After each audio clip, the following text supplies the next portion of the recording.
پھر ایک بار بدقسمتی سے توہین رسالت صلی اللہ علیہ وسلم کا ارتکاب کیا گیا۔ 10 محرم الحرام کو سفر عشق کے نام کی ایک ڈاکیومنٹری جیو نیوز پر چلائی گئی، جس میں معاذ اللہ سرور کائنات حضرت محمد مصطفیٰ صلی اللہ علیہ وسلم کے خاکے چلائے گئے، وہی خاکے جن کی وجہ سے ہماری ویسٹ کے ساتھ ایک طویل جنگ ہوئی۔ اگر کوئی تعظیم یا سیرت نگاری کے لحاظ سے خاکہ بناتا ہے تو پھر بھی وہ توہین ہے۔ تو جب بھی کوئی معاذ اللہ آپ کی تصویر بنائے گا تو دوسرے لفظوں میں وہ غیر نبی کو نبی قرار دے رہا ہے۔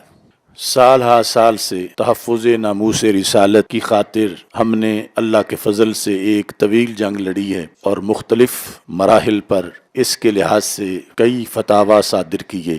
موجودہ صورتحال کے اندر جیو نیوز پر جو خاکے چلائے گئے، ہمارے نزدیک یہ صریح توہین رسالت ہے اور اس کی سزا 295C کے لحاظ سے جو مرتکب لوگ ہیں ان کو دینی ضروری ہے۔ اب ان کی طرف سے اور پیمرا کی طرف سے احتجاج کی وجہ سے جو کارروائی ہوئی کہ پیمرا نے 15 دن کے لیے جیو کا لائسنس منسوخ کیا اور جیو نے اپنے کچھ لوگوں کے خلاف اپنے طور پر ایک دھول جھونکنے کے لیے امت کی آنکھوں میں ایک انہوں نے کارروائی کی، تو ہم اپنی اس پیغام میں ارباب اقتدار کو یہ بتانا چاہتے ہیں کہ یہ بالکل سطحی سی کارروائی کی گئی ہے، نہ ہمیں وہ وضاحت قبول ہے جو جیو نیوز کی طرف سے وضاحت پیش کی جا رہی ہے، ہم اس کو مسترد کرتے ہیں۔ آئین میں جو سزا ہے 295C، اس کے مطابق جتنے بھی اس میں شامل لوگ ہیں ان کو سزا دی جائے اور کروڑوں مسلمانوں کے جو دل زخمی ہوئے ہیں اس اہانت آمیز عمل کی بنیاد پر، لہذا 295C کے مطابق ان لوگوں کو سزا دی جائے۔ پاکستان کی حکومت کو یہ چاہیے جیو نیوز کے خلاف خصوصی طور پر کارروائی کی جائے اور اس عمل میں جتنے ذمہ دار لوگ ہیں ان کو قراروا کی سزا دی جائے۔ بہرحال جہاں تک ہم اہل سنت کا تعلق ہے تو ہمارے ہاں اس قسم کی شبیہ بنانا سد ذریعہ کے طور پر، یعنی کوئی ایسا کام نہ کیا جائے جس سے اگلا سٹیپ طے ہو جائے، احتیاطاً اس معاملے میں پیچھے رہا جائے، اس کے تحت اس طرح کی شبیہات بنانا بھی ناجائز ہے۔ اس کے اوپر کوئی 295C کا معاملہ نہیں ہے، کوئی گستاخی والا معاملہ نہیں ہے۔ زیادہ سے زیادہ اگر کوئی ورڈ بولیں گے تو ناجائز بولا جائے گا۔ حرام کا ورڈ بولنے کے لیے بھی دلیل چاہیے، کیونکہ آپ کو پتہ ہے یہاں تو علماء تصویر کو بھی کسی زمانے میں حرام کہتے تھے۔ خاکوں کا معاملہ بھی جو انہوں نے اس طریقے سے پریزنٹ کیا جو کہ عکس تھا، شبیہ تھی، اسے خاکے، تاکہ وہ لوگوں کا دماغ فوراً ڈنمارک اور فرانس کے گستاخانہ خاکوں کی طرف جائے اور لوگ جو ہے وہ جیو نیوز کی بلڈنگ کو توڑ دیں اور وہاں پہ بیٹھے ہوئے جو لوگ ہیں ان کو شہید کر دیں، اور 6000 کے قریب وہ لوگ جو جیو نیوز کے ساتھ وابستہ ہیں ان کی نوکریاں چلی جائیں، جو کہ اپنے محبوب صلی اللہ علیہ وآلہ وسلم کے لیے جان دینے کے لیے تیار ہیں، ان کو اسلام کے نام کے اوپر اس دنیا سے خارج کر دیا جائے۔ یہ ان لوگوں کا مقصد ہے، بیسیکلی یہی چاہتے ہیں۔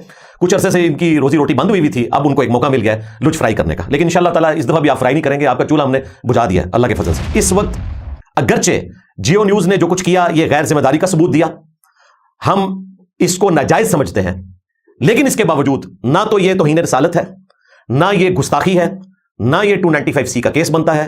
اس قسم کی گفتگو کرنے والے جتنے بھی علماء ہیں اور ان کے عوام یہ دہشت گرد ہیں، غنڈے ہیں اور حقیقتاً یہ اسلام کے دشمن ہیں، تاکہ اسلام کو یہ بدنام کریں۔ بیسیکلی یہ چاہتے ہیں 295C ختم ہو جائے، کیونکہ جب آپ بات بات پہ 295C کی بات کریں گے تو پھر ظاہر ہے کہ جو اثر و رسوخ رکھنے والے لوگ ہیں پاکستان میں، اسٹیبلشمنٹ ہو یا باقی ریاستی ادارے ہوں، جوڈیشری ہو، سیاستدان ہو، وہ کہیں گے کہ یہ آگ ہمارے تک بھی پہنچنی ہے، اس سے پہلے اس کو ٹھنڈا کر دیا جائے۔ تیسری چیز جس کے چانسز نہ ہونے کے برابر ہے کہ وہ یہ کہیں کہ جی جو لوگ اس میں انوالو ہیں ان کے اوپر توہین مذہب کی دفعہ کاٹی جائے، تو ایسا تو بالکل نہیں ہوگا۔ لیکن اگر ایسا ہوا تو نظراتی کونسل صرف خود نہیں ڈوبے گی، اپنے فرقوں کے سارے بزرگوں کو لے ڈوبے گی، کیونکہ لوگ پھر کہیں گے کہ اچھا جناب آپ دوسروں کے اوپر توہین مذہب لگاتے ہیں۔ پچھلے دنوں ڈاکٹر راغب نعیمی صاحب حفظہ اللہ تعالیٰ، انہوں نے اپنے فرقے کا مولوی مفتی سمر عباس اتاری، جس نے صراطاً نبی اسلام کے اوپر جھوٹ باندھا اور ایک بےہودہ مثال بکری کر کے اس نے منسوب کی اور ہمارے شور مچانے کے اوپر اس نے توبہ کی، اس کے بعد مولویوں نے فتویٰ دیا، راغب نعیمی صاحب نے اپنے مدرسے سے فتویٰ نکالا کہ جی ٹھیک ہے جی اپنے الفاظ واپس لے لے اور آندہ جو ہے وہ اپنے معاملات سیدھے کر لے۔ لوگ پوچھیں گے کہ جناب یہ والا پیکج جیو کے لیے کیوں نہیں ہے؟ 400 جو اڈیالہ میں قید ہیں ان کے لیے کیوں نہیں ہے؟ 200 لوگ جو کیمپ جیل لاہور میں توہین مذہب کے کیسز میں ان کے لیے توبہ کا پیکج کیوں نہیں ہے؟ تو پھر تو ان کا کچھ نہیں بچنا، جو تھوڑی بہت عزت ہے وہ بھی ساتھ لے ڈوبیں گے۔ یہ میں آپ کو بتا رہا ہوں، بچنا کوئی نہیں ہے۔ میں نے ارشاد بھٹی صاحب سے بھی کہا، میری آلموسٹ روزانہ ان سے بات ہوتی ہے ٹیلی فون پہ، اور میں نے میر شکیل الرحمان صاحب تک پیغام پہنچایا کہ آپ کو چاہیے آپ کورٹ میں ان کے خلاف پٹیشن فائل کریں کہ پیمرا نے جو یہ کیس بھجوایا ہے نظراتی کونسل کو یہ بالکل غیر قانونی ہے، کیونکہ عدالت اس وقت مقدمہ سنتی ہے جب اس کی جورسڈکشن ہو۔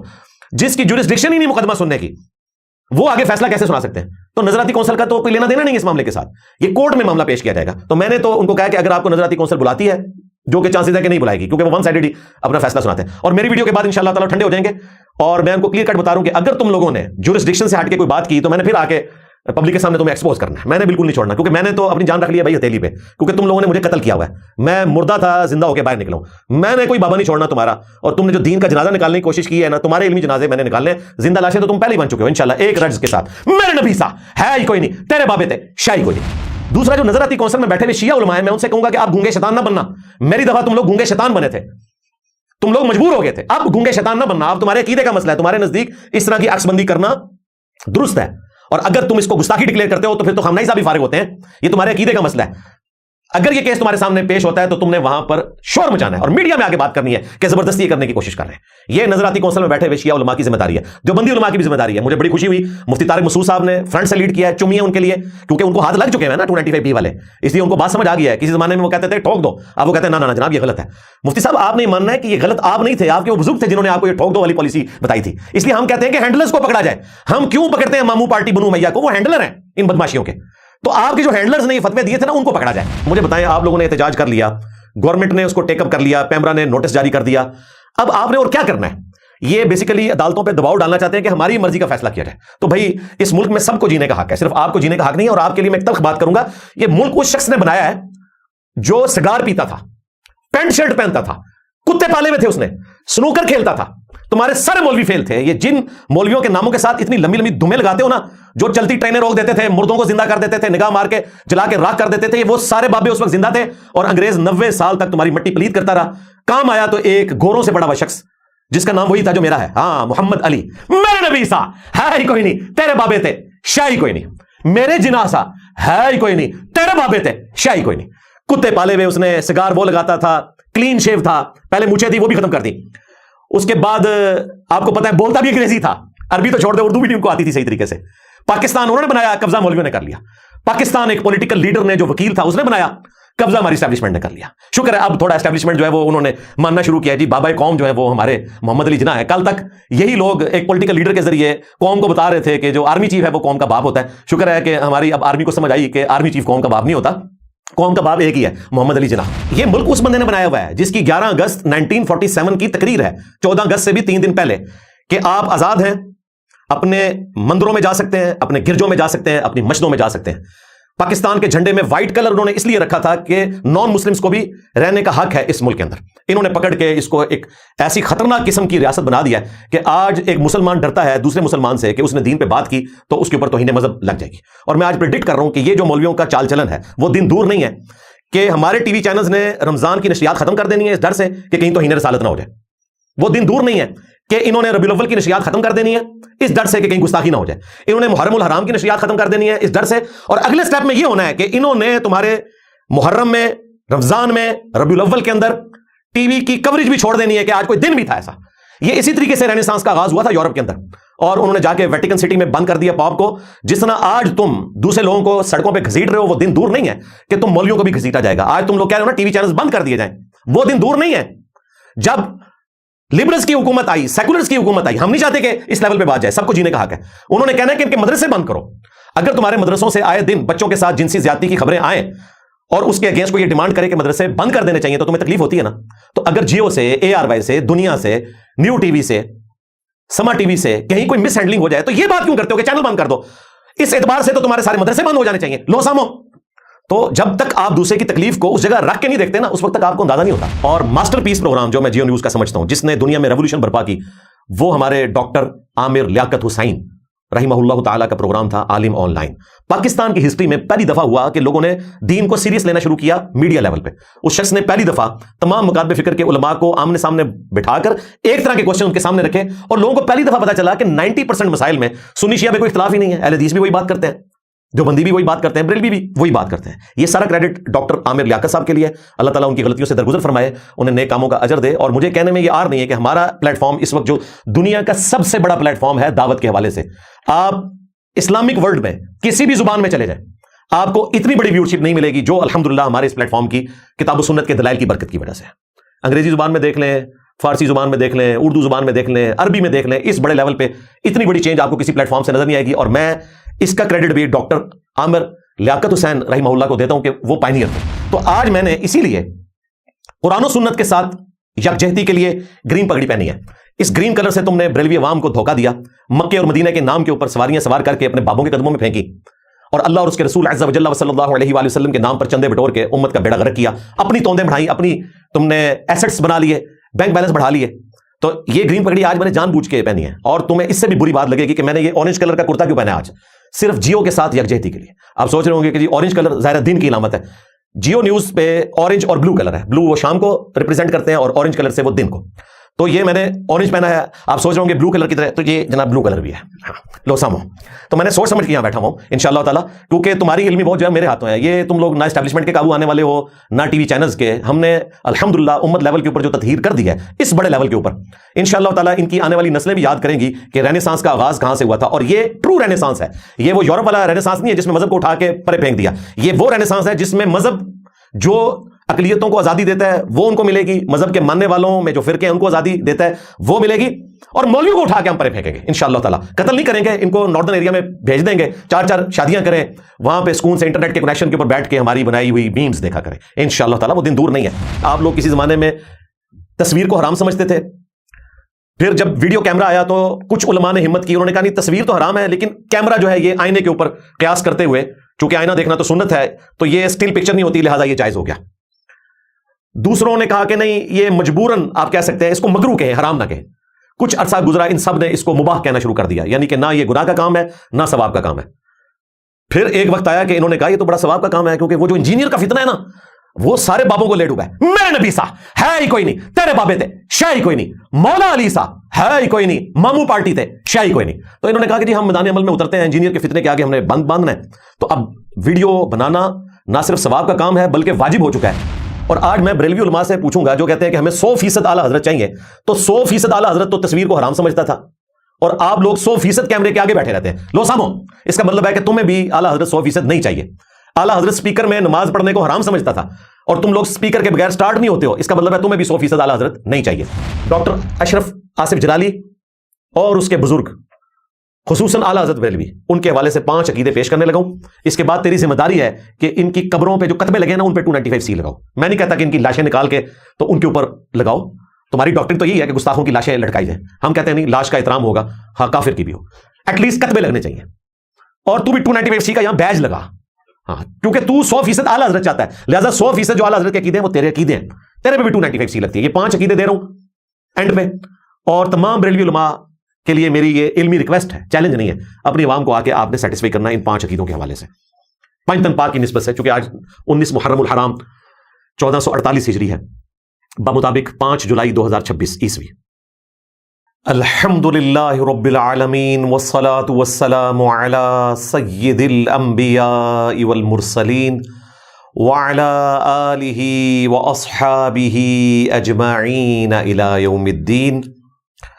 لا حول ولا قوة الا باللہ, حسبنا اللہ ونعم الوکیل, یا حی یا قیوم برحمتک استغیث, لا الہ الا انت سبحانک انی کنت من الظالمین.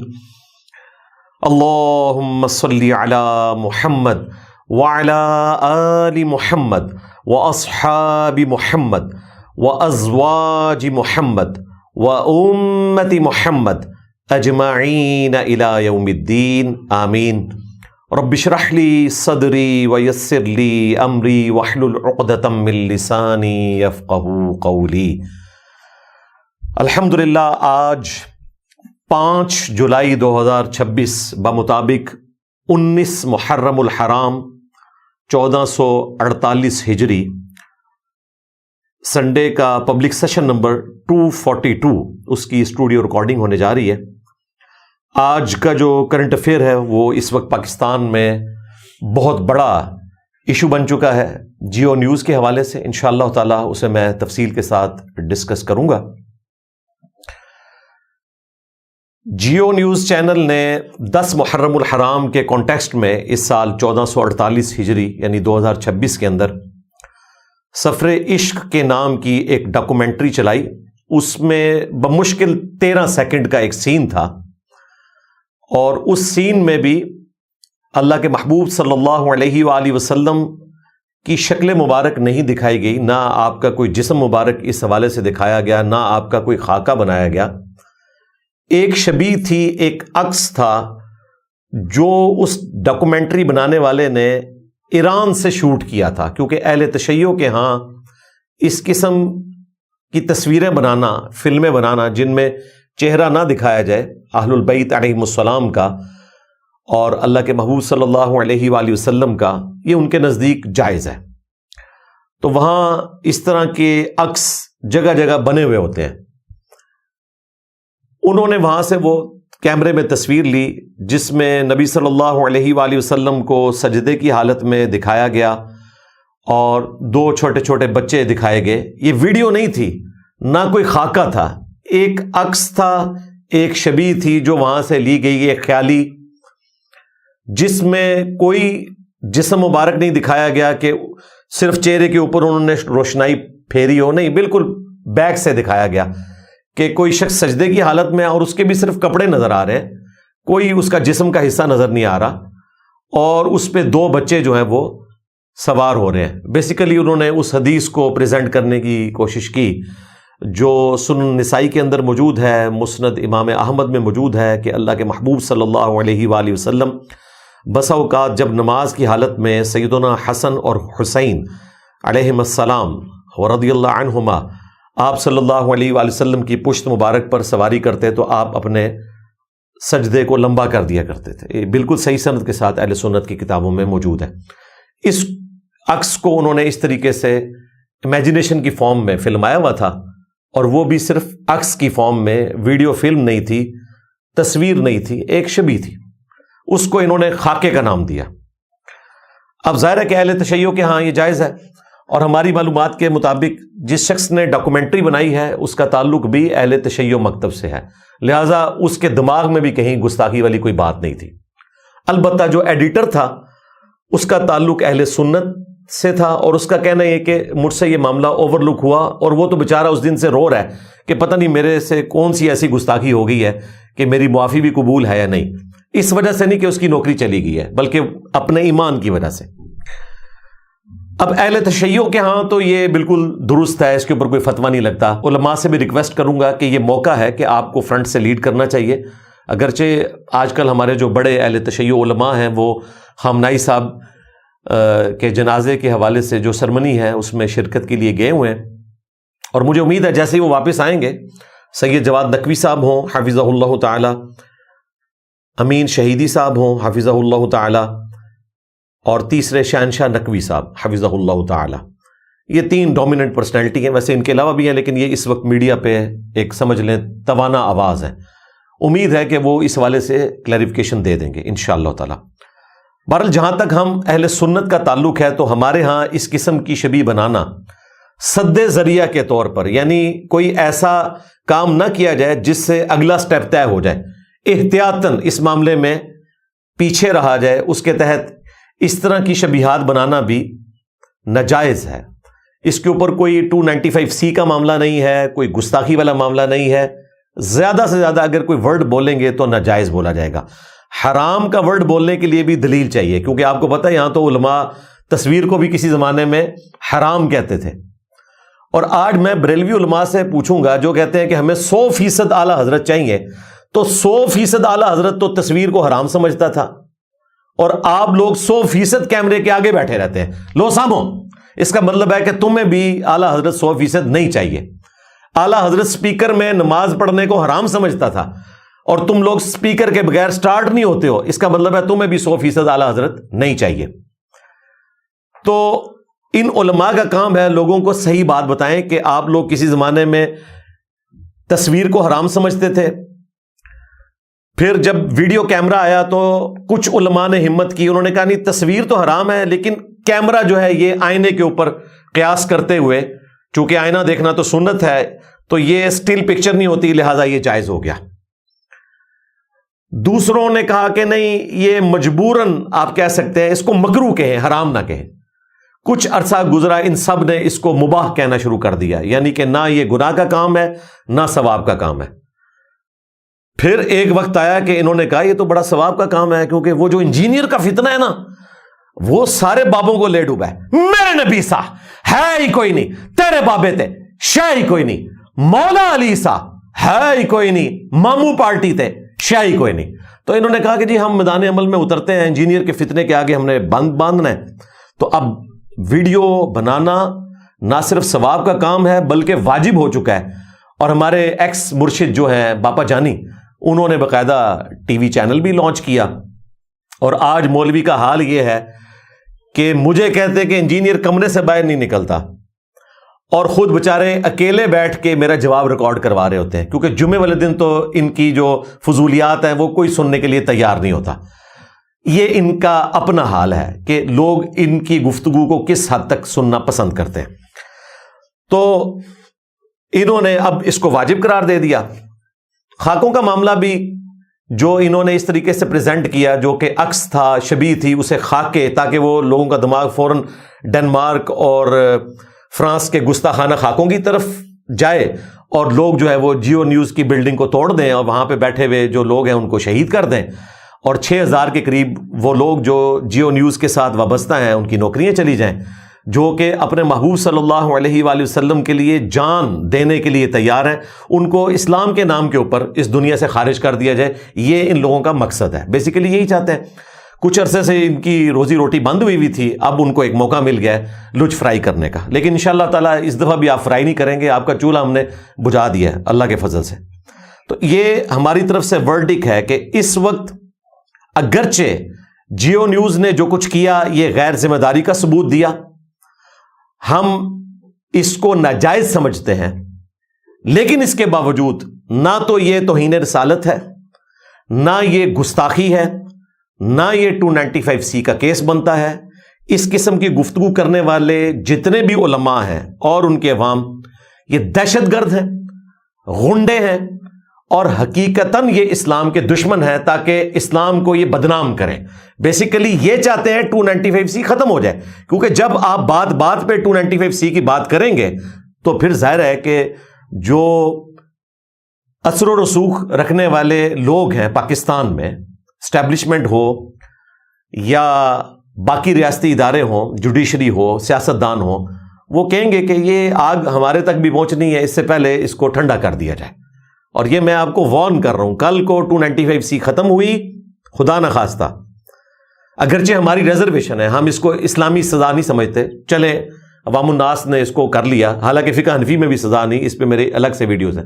ہم تو کہتے ہیں اس میں توبہ کی شک شامل کریں، اس کے بعد اگر آپ نے اس قسم کا قانون بنانا ہے تو ٹھیک ہے اجتہاداً کسی حد تک، اور میں نے اس کے اوپر تفصیلاً ویڈیوز بھی ریکارڈ کروائی ہوئی ہیں. آج وہ ٹاپک نہیں ہے.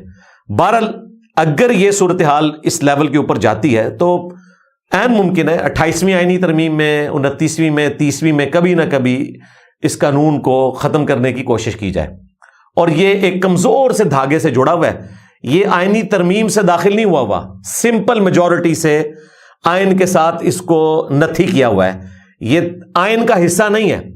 جس طرح کہ 1974 میں سیکنڈ امینڈمنٹ ہوئی تھی جس میں ہم نے قادیانیوں کو کافر ڈکلیئر کیا تھا، وہ آئین کا حصہ ہے، لیکن 295C آئین کا حصہ نہیں ہے، جسٹ جوڑا ہوا ہے اس کے ساتھ.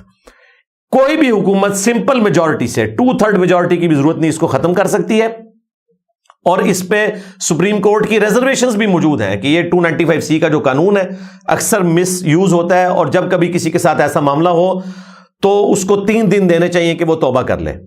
لیکن پریکٹیکلی اس وقت یہ توبہ والا کوئی معاملہ نہیں کرتے، اور آپ دیکھ رہے ہیں کہ 400 کے قریب لوگ اڈیالہ جیل میں قید ہیں، جن میں سے میجورٹی لوگ جو ہیں وہ ناحق ہیں، اور جن کو یہ حق والا سمجھتے ہیں وہ بھی گستاخی نہیں کی ہوئی انہوں نے، وہ بس آپ سمجھ لیں ڈی ٹریک ہوئے ہیں اپنی شہوت کے پوائنٹ آف ویو سے. ان کا مقصد توہین کرنا نہیں تھا، میں اشارتاً گفتگو کر رہا ہوں، ان کا منظریہ انٹینشن یہ نہیں تھی. اسی طریقے سے کیمپ جیل لاہور کے اندر بھی 200+ ہیں، باقی جیلوں کے اندر بھی جو لوگ قید ہیں ان کے ساتھ جو اس طرح کا ظلم ان مولویوں نے کیا ہے اور پوری فیملیز کو برباد کر دیا ہے، کئی سالوں سے وہ سڑ رہے ہیں اور کوئی جج جرت دکھانے کے لیے تیار نہیں ہے. یہ تو ہماری ویڈیوز کی برکت سے اب تھوڑی ججوں نے ہمت دکھانی شروع کی ہے. پچھلے ویک کے اندر ہمیں 2 خوشخبریاں ملی ہیں. ندیم مسیح نام کا ایک شخص تھا، نابینا آلموسٹ کوئی 1.25 سال سے جیل میں تھا، اس کے اوپر انہوں نے توہین مذہب لگا دی ہوئی تھی، اور الحمدللہ وہ ٹرائل کورٹ سے بری ہوا ہے۔ جو لوگ کہتے ہیں نا ہم اپنی عدالتوں کا احترام کرتے ہیں، تو آپ احترام کریں۔ اسی طریقے سے ظفر مسیح نامی ایک شخص تھا، وہ بھی بری ہوا۔ ہمارا ایک اسٹوڈنٹ جس نے میری سپورٹ میں ایک جسٹ پوسٹ لگائی تھی، اس پہ 295 انہوں نے کٹوا دی، وہ سول کورٹ سے بری ہوا ہے، ٹرائل کورٹ سے بھی پہلے، جو چھوٹی والی کورٹ ہے۔ اور یہ بہت بڑی کامیابی ہے الحمدللہ کہ اب ججوں نے جو چھوٹی عدالتوں سے تعلق رکھتے تھے ہمت دکھانی شروع کی ہے۔ پہلے یہ ہمت صرف ہائی کورٹ کے جج دکھاتے تھے یا سپریم کورٹ کے، اور وہاں بھی یہ جتھے لے کے پہنچ جاتے ہیں۔ تو ہماری طرف سے ورڈک یہ ہے کہ نہ تو یہ توہین رسالت ہے، نہ اس پہ کوئی 295 کا مسئلہ بنتا ہے۔ جتنا جیو نے کر لیا کہ انہوں نے اپنی معذرت ریکارڈ کروا دی، اس کے بعد پیمرا والوں نے ان کا لائسنس معطل کر دیا، حالانکہ یہ ناحق کیا انہوں نے۔ ان کو چاہیے تھا کہ پہلے ان کے خلاف کوئی مقدمہ کرتے اور اس مقدمے کے بعد سزا اناؤنس کی جاتی۔ پہلی سزا اناؤنس کر دی، اسٹیٹ ہماری پینک کر گئی۔ اچھا، 15 دن کا لائسنس معطل ہوا، جیو والوں نے اپنے دونوں ملازمین فارغ کر دیے، ایک ڈاکومنٹری بنانے والا اور ایک جو آڈیٹر تھا اس کو فارغ کر دیا۔ اور اس کے بعد میر شکیل الرحمان صاحب نے پورے ملک کے اندر جو بڑے بڑے ڈومیننٹ علماء تھے ان کو باقاعدہ ریٹن میں بھیجا، اور ہمارے پلیٹ فارم تک بھی انہوں نے بات پہنچائی۔ ارشاد بھٹی صاحب نے باقاعدہ ان کی تحریر ہمارے اکیڈمی کے واٹس ایپ نمبر پہ بھیجی کہ جی میں نے یہ سب کچھ کر لیا ہے، اور آپ لوگ اس کو پازیٹیولی دیکھیں، کیونکہ ہم بھی مسلمان ہیں، ہمیں بھی اپنی آخرت کی فکر ہے، ہمیں آپ اس طریقے سے جہنم کے سرٹیفکیٹ نہ بانٹیں۔ بہرحال یہ سب کچھ کرنے کے باوجود لوگوں نے اس جمعے کو بھی احتجاج کیا، 3 جولائی 2026 کو، اور کتنی خطرناک قسم کی تقریریں ہوئیں، اور وہ دہشت گرد تنظیمیں جن کے اوپر پابندی لگی ہوئی تھی اپنے نام سے تو چلیں اس طرح نہیں، دوسرے پلیٹ فارم سے سامنے آئی ہیں، اور وہ اسی طریقے سے نعرہ بازی کر رہے ہیں اور ان کی لائف کو ونریبل کرنے کی کوشش کر رہے ہیں۔ مجھے بتائیں، آپ لوگوں نے احتجاج کر لیا، گورنمنٹ نے اس کو ٹیک اپ کر لیا، پیمرا نے نوٹس جاری کر دیا، اب آپ نے اور کیا کرنا ہے؟ یہ بیسیکلی عدالتوں پہ دباؤ ڈالنا چاہتے ہیں کہ ہماری مرضی کا فیصلہ کیا جائے۔ تو بھائی اس ملک میں سب کو جینے کا حق ہے، صرف آپ کو جینے کا حق نہیں ہے۔ اور آپ کے لیے میں ایک تلخ بات کروں گا، یہ ملک اس شخص نے بنایا ہے جو سگار پیتا تھا، پینٹ شرٹ پہنتا تھا، کتے پالے ہوئے تھے، اس نے سنوکر کھیلتا تھا۔ تمہارے سارے مولوی فیل تھے۔ یہ جن مولویوں کے ناموں کے ساتھ اتنی لمبی لمبی دھمیں لگاتے ہو نا، جو چلتی ٹرینیں روک دیتے تھے، مردوں کو زندہ کر دیتے تھے، نگاہ مار کے جلا کے راکھ کر دیتے تھے، یہ وہ سارے بابے اس وقت زندہ تھے، اور انگریز 90 سال تک تمہاری مٹی پلید کرتا رہا۔ کام آیا تو ایک گوروں سے پڑا ہوا شخص جس کا نام وہی تھا جو میرا ہے، ہاں، محمد علی، میرے نبی سا ہے ہی کوئی نہیں، تیرے بابے تھے شاہ ہی کوئی نہیں، میرے جناح سا ہے ہی کوئی نہیں، تیرے بابے تھے شاہ ہی کوئی نہیں۔ کتے پالے ہوئے، اس نے سگار وہ لگاتا تھا، کلین شیو تھا، پہلے مونچھیں تھی وہ بھی ختم کر دی، اس کے بعد آپ کو پتہ ہے بولتا بھی انگریزی تھا، عربی تو چھوڑ دے، اردو بھی نہیں ان کو آتی تھی صحیح طریقے سے۔ پاکستان انہوں نے بنایا، قبضہ مولویوں نے کر لیا۔ پاکستان ایک پولیٹیکل لیڈر نے جو وکیل تھا اس نے بنایا، قبضہ ہماری اسٹیبلشمنٹ نے کر لیا۔ شکر ہے اب تھوڑا اسٹیبلشمنٹ جو ہے وہ انہوں نے ماننا شروع کیا ہے، جی بابا قوم جو ہے وہ ہمارے محمد علی جناح ہے۔ کل تک یہی لوگ ایک پولیٹیکل لیڈر کے ذریعے قوم کو بتا رہے تھے کہ جو آرمی چیف ہے وہ قوم کا باپ ہوتا ہے۔ شکر ہے کہ ہماری اب آرمی کو سمجھ آئی کہ آرمی چیف قوم کا باپ نہیں ہوتا، قوم کا باپ ایک ہی ہے، محمد علی جناح۔ تو یہ ملک اس بندے نے بنایا ہوا ہے جس کی 11 اگست 1947 کی تقریر ہے، 14 اگست سے بھی 3 دن پہلے، کہ آپ آزاد ہیں، اپنے مندروں میں جا سکتے ہیں، اپنے گرجوں میں جا سکتے ہیں، اپنی مسجدوں میں جا سکتے ہیں۔ پاکستان کے جھنڈے میں وائٹ کلر انہوں نے اس لیے رکھا تھا کہ نان مسلمز کو بھی رہنے کا حق ہے اس ملک کے اندر۔ انہوں نے پکڑ کے اس کو ایک ایسی خطرناک قسم کی ریاست بنا دیا ہے کہ آج ایک مسلمان ڈرتا ہے دوسرے مسلمان سے کہ اس نے دین پہ بات کی تو اس کے اوپر توہین مذہب لگ جائے گی۔ اور میں آج پریڈکٹ کر رہا ہوں کہ یہ جو مولویوں کا چال چلن ہے وہ دن دور نہیں ہے کہ ہمارے ٹی وی چینلز نے رمضان کی نشریات ختم کر دینی ہے اس ڈر سے کہ کہیں توہین رسالت نہ ہو جائے۔ وہ دن دور نہیں ہے کہ انہوں نے ربیع الاول کی نشریات ختم کر دینی ہے اس ڈر سے کہ کہیں گستاخی نہ ہو جائے. انہوں نے محرم الحرام کی نشریات ختم کر دینی ہے اس ڈر سے. اور اگلے سٹیپ میں یہ ہونا ہے کہ انہوں نے تمہارے محرم میں، رمضان میں، ربیع الاول کے اندر ٹی وی کی کوریج بھی چھوڑ دینی ہے کہ آج کوئی دن بھی تھا ایسا. یہ اسی طریقے سے رینیسانس کا آغاز ہوا تھا یورپ کے اندر، اور انہوں نے جا کے ویٹیکن سٹی میں بند کر دیا پاپ کو. جس طرح آج تم دوسرے لوگوں کو سڑکوں پہ گھسیٹ رہے ہو، وہ دن دور نہیں ہے کہ تم مولویوں کو بھی گھسیٹا جائے گا. آج تم لوگ کہہ رہے ہو نا ٹی وی چینلز بند کر دیے جائیں، وہ دن دور نہیں ہے. جب لبرلز کی حکومت آئی، سیکولرز کی حکومت آئی، ہم نہیں چاہتے کہ اس لیول پہ بات جائے، سب کو جینے کا حق ہے. انہوں نے کہنا ہے کہ ان کے مدرسے بند کرو. اگر تمہارے مدرسوں سے آئے دن بچوں کے ساتھ جنسی زیادتی کی خبریں آئیں اور اس کے اگینسٹ کو یہ ڈیمانڈ کرے کہ مدرسے بند کر دینے چاہیے تو تمہیں تکلیف ہوتی ہے نا. تو اگر جیو سے، ARY سے، دنیا سے، نیو ٹی وی سے، سما ٹی وی سے کہیں کوئی مس ہینڈلنگ ہو جائے تو یہ بات کیوں کرتے ہو کہ چینل بند کر دو؟ اس اعتبار سے تو تمہارے سارے مدرسے بند ہو جانے چاہیے. لو سامو. تو جب تک آپ دوسرے کی تکلیف کو اس جگہ رکھ کے نہیں دیکھتے نا، اس وقت تک آپ کو اندازہ نہیں ہوتا. تو آج میں نے اسی لیے قرآن و سنت کے ساتھ یکجہتی کے لیے گرین پگڑی پہنی ہے. اس گرین کلر سے تم نے بریلوی عوام کو دھوکہ دیا، مکے اور مدینہ کے نام کے اوپر سواریاں سوار کر کے اپنے بابوں کے قدموں میں پھینکی، اور اللہ اور اس کے رسول عز و جل صلی اللہ علیہ وآلہ وسلم کے نام پر چندے بٹور کے امت کا بیڑا غرق کیا. اپنی توندیں بڑھائی، اپنی تم نے ایسٹس بنا لیے، بینک بیلنس بڑھا لیے. تو یہ گرین پگڑی آج میں نے جان بوجھ کے پہنی ہے. اور تمہیں اس سے بھی بری بات لگے گی کہ میں نے یہ اورنج کلر کا کرتا کیوں پہنا ہے آج، صرف جیو کے ساتھ یکجہتی کے لیے. آپ سوچ رہے ہوں گے کہ جی اورنج کلر ظاہر دن کی علامت ہے. جیو نیوز پہ اورنج اور بلو کلر ہے. بلو وہ شام کو ریپریزنٹ کرتے ہیں اور اورنج کلر سے وہ دن کو. تو یہ میں نے اورنج پہنا ہے. آپ سوچ رہے ہوں گے بلو کلر کی طرح، تو یہ جناب بلو کلر بھی ہے. ہاں لو سامو. تو میں نے سوچ سمجھ کے یہاں بیٹھا ہوں انشاءاللہ تعالیٰ، کیونکہ تمہاری علمی موت جو ہے میرے ہاتھوں ہے. یہ تم لوگ نہ اسٹیبلشمنٹ کے قابو آنے والے ہو، نہ ٹی وی چینلز کے. ہم نے الحمدللہ امت لیول کے اوپر جو تطہیر کر دی ہے، اس بڑے لیول کے اوپر انشاءاللہ تعالیٰ ان کی آنے والی نسلیں بھی یاد کریں گی کہ رینیسانس کا آغاز کہاں سے ہوا تھا. اور یہ ٹرو رینیسانس ہے. یہ وہ یورپ والا رینیسانس نہیں ہے جس میں مذہب کو اٹھا کے پرے پھینک دیا.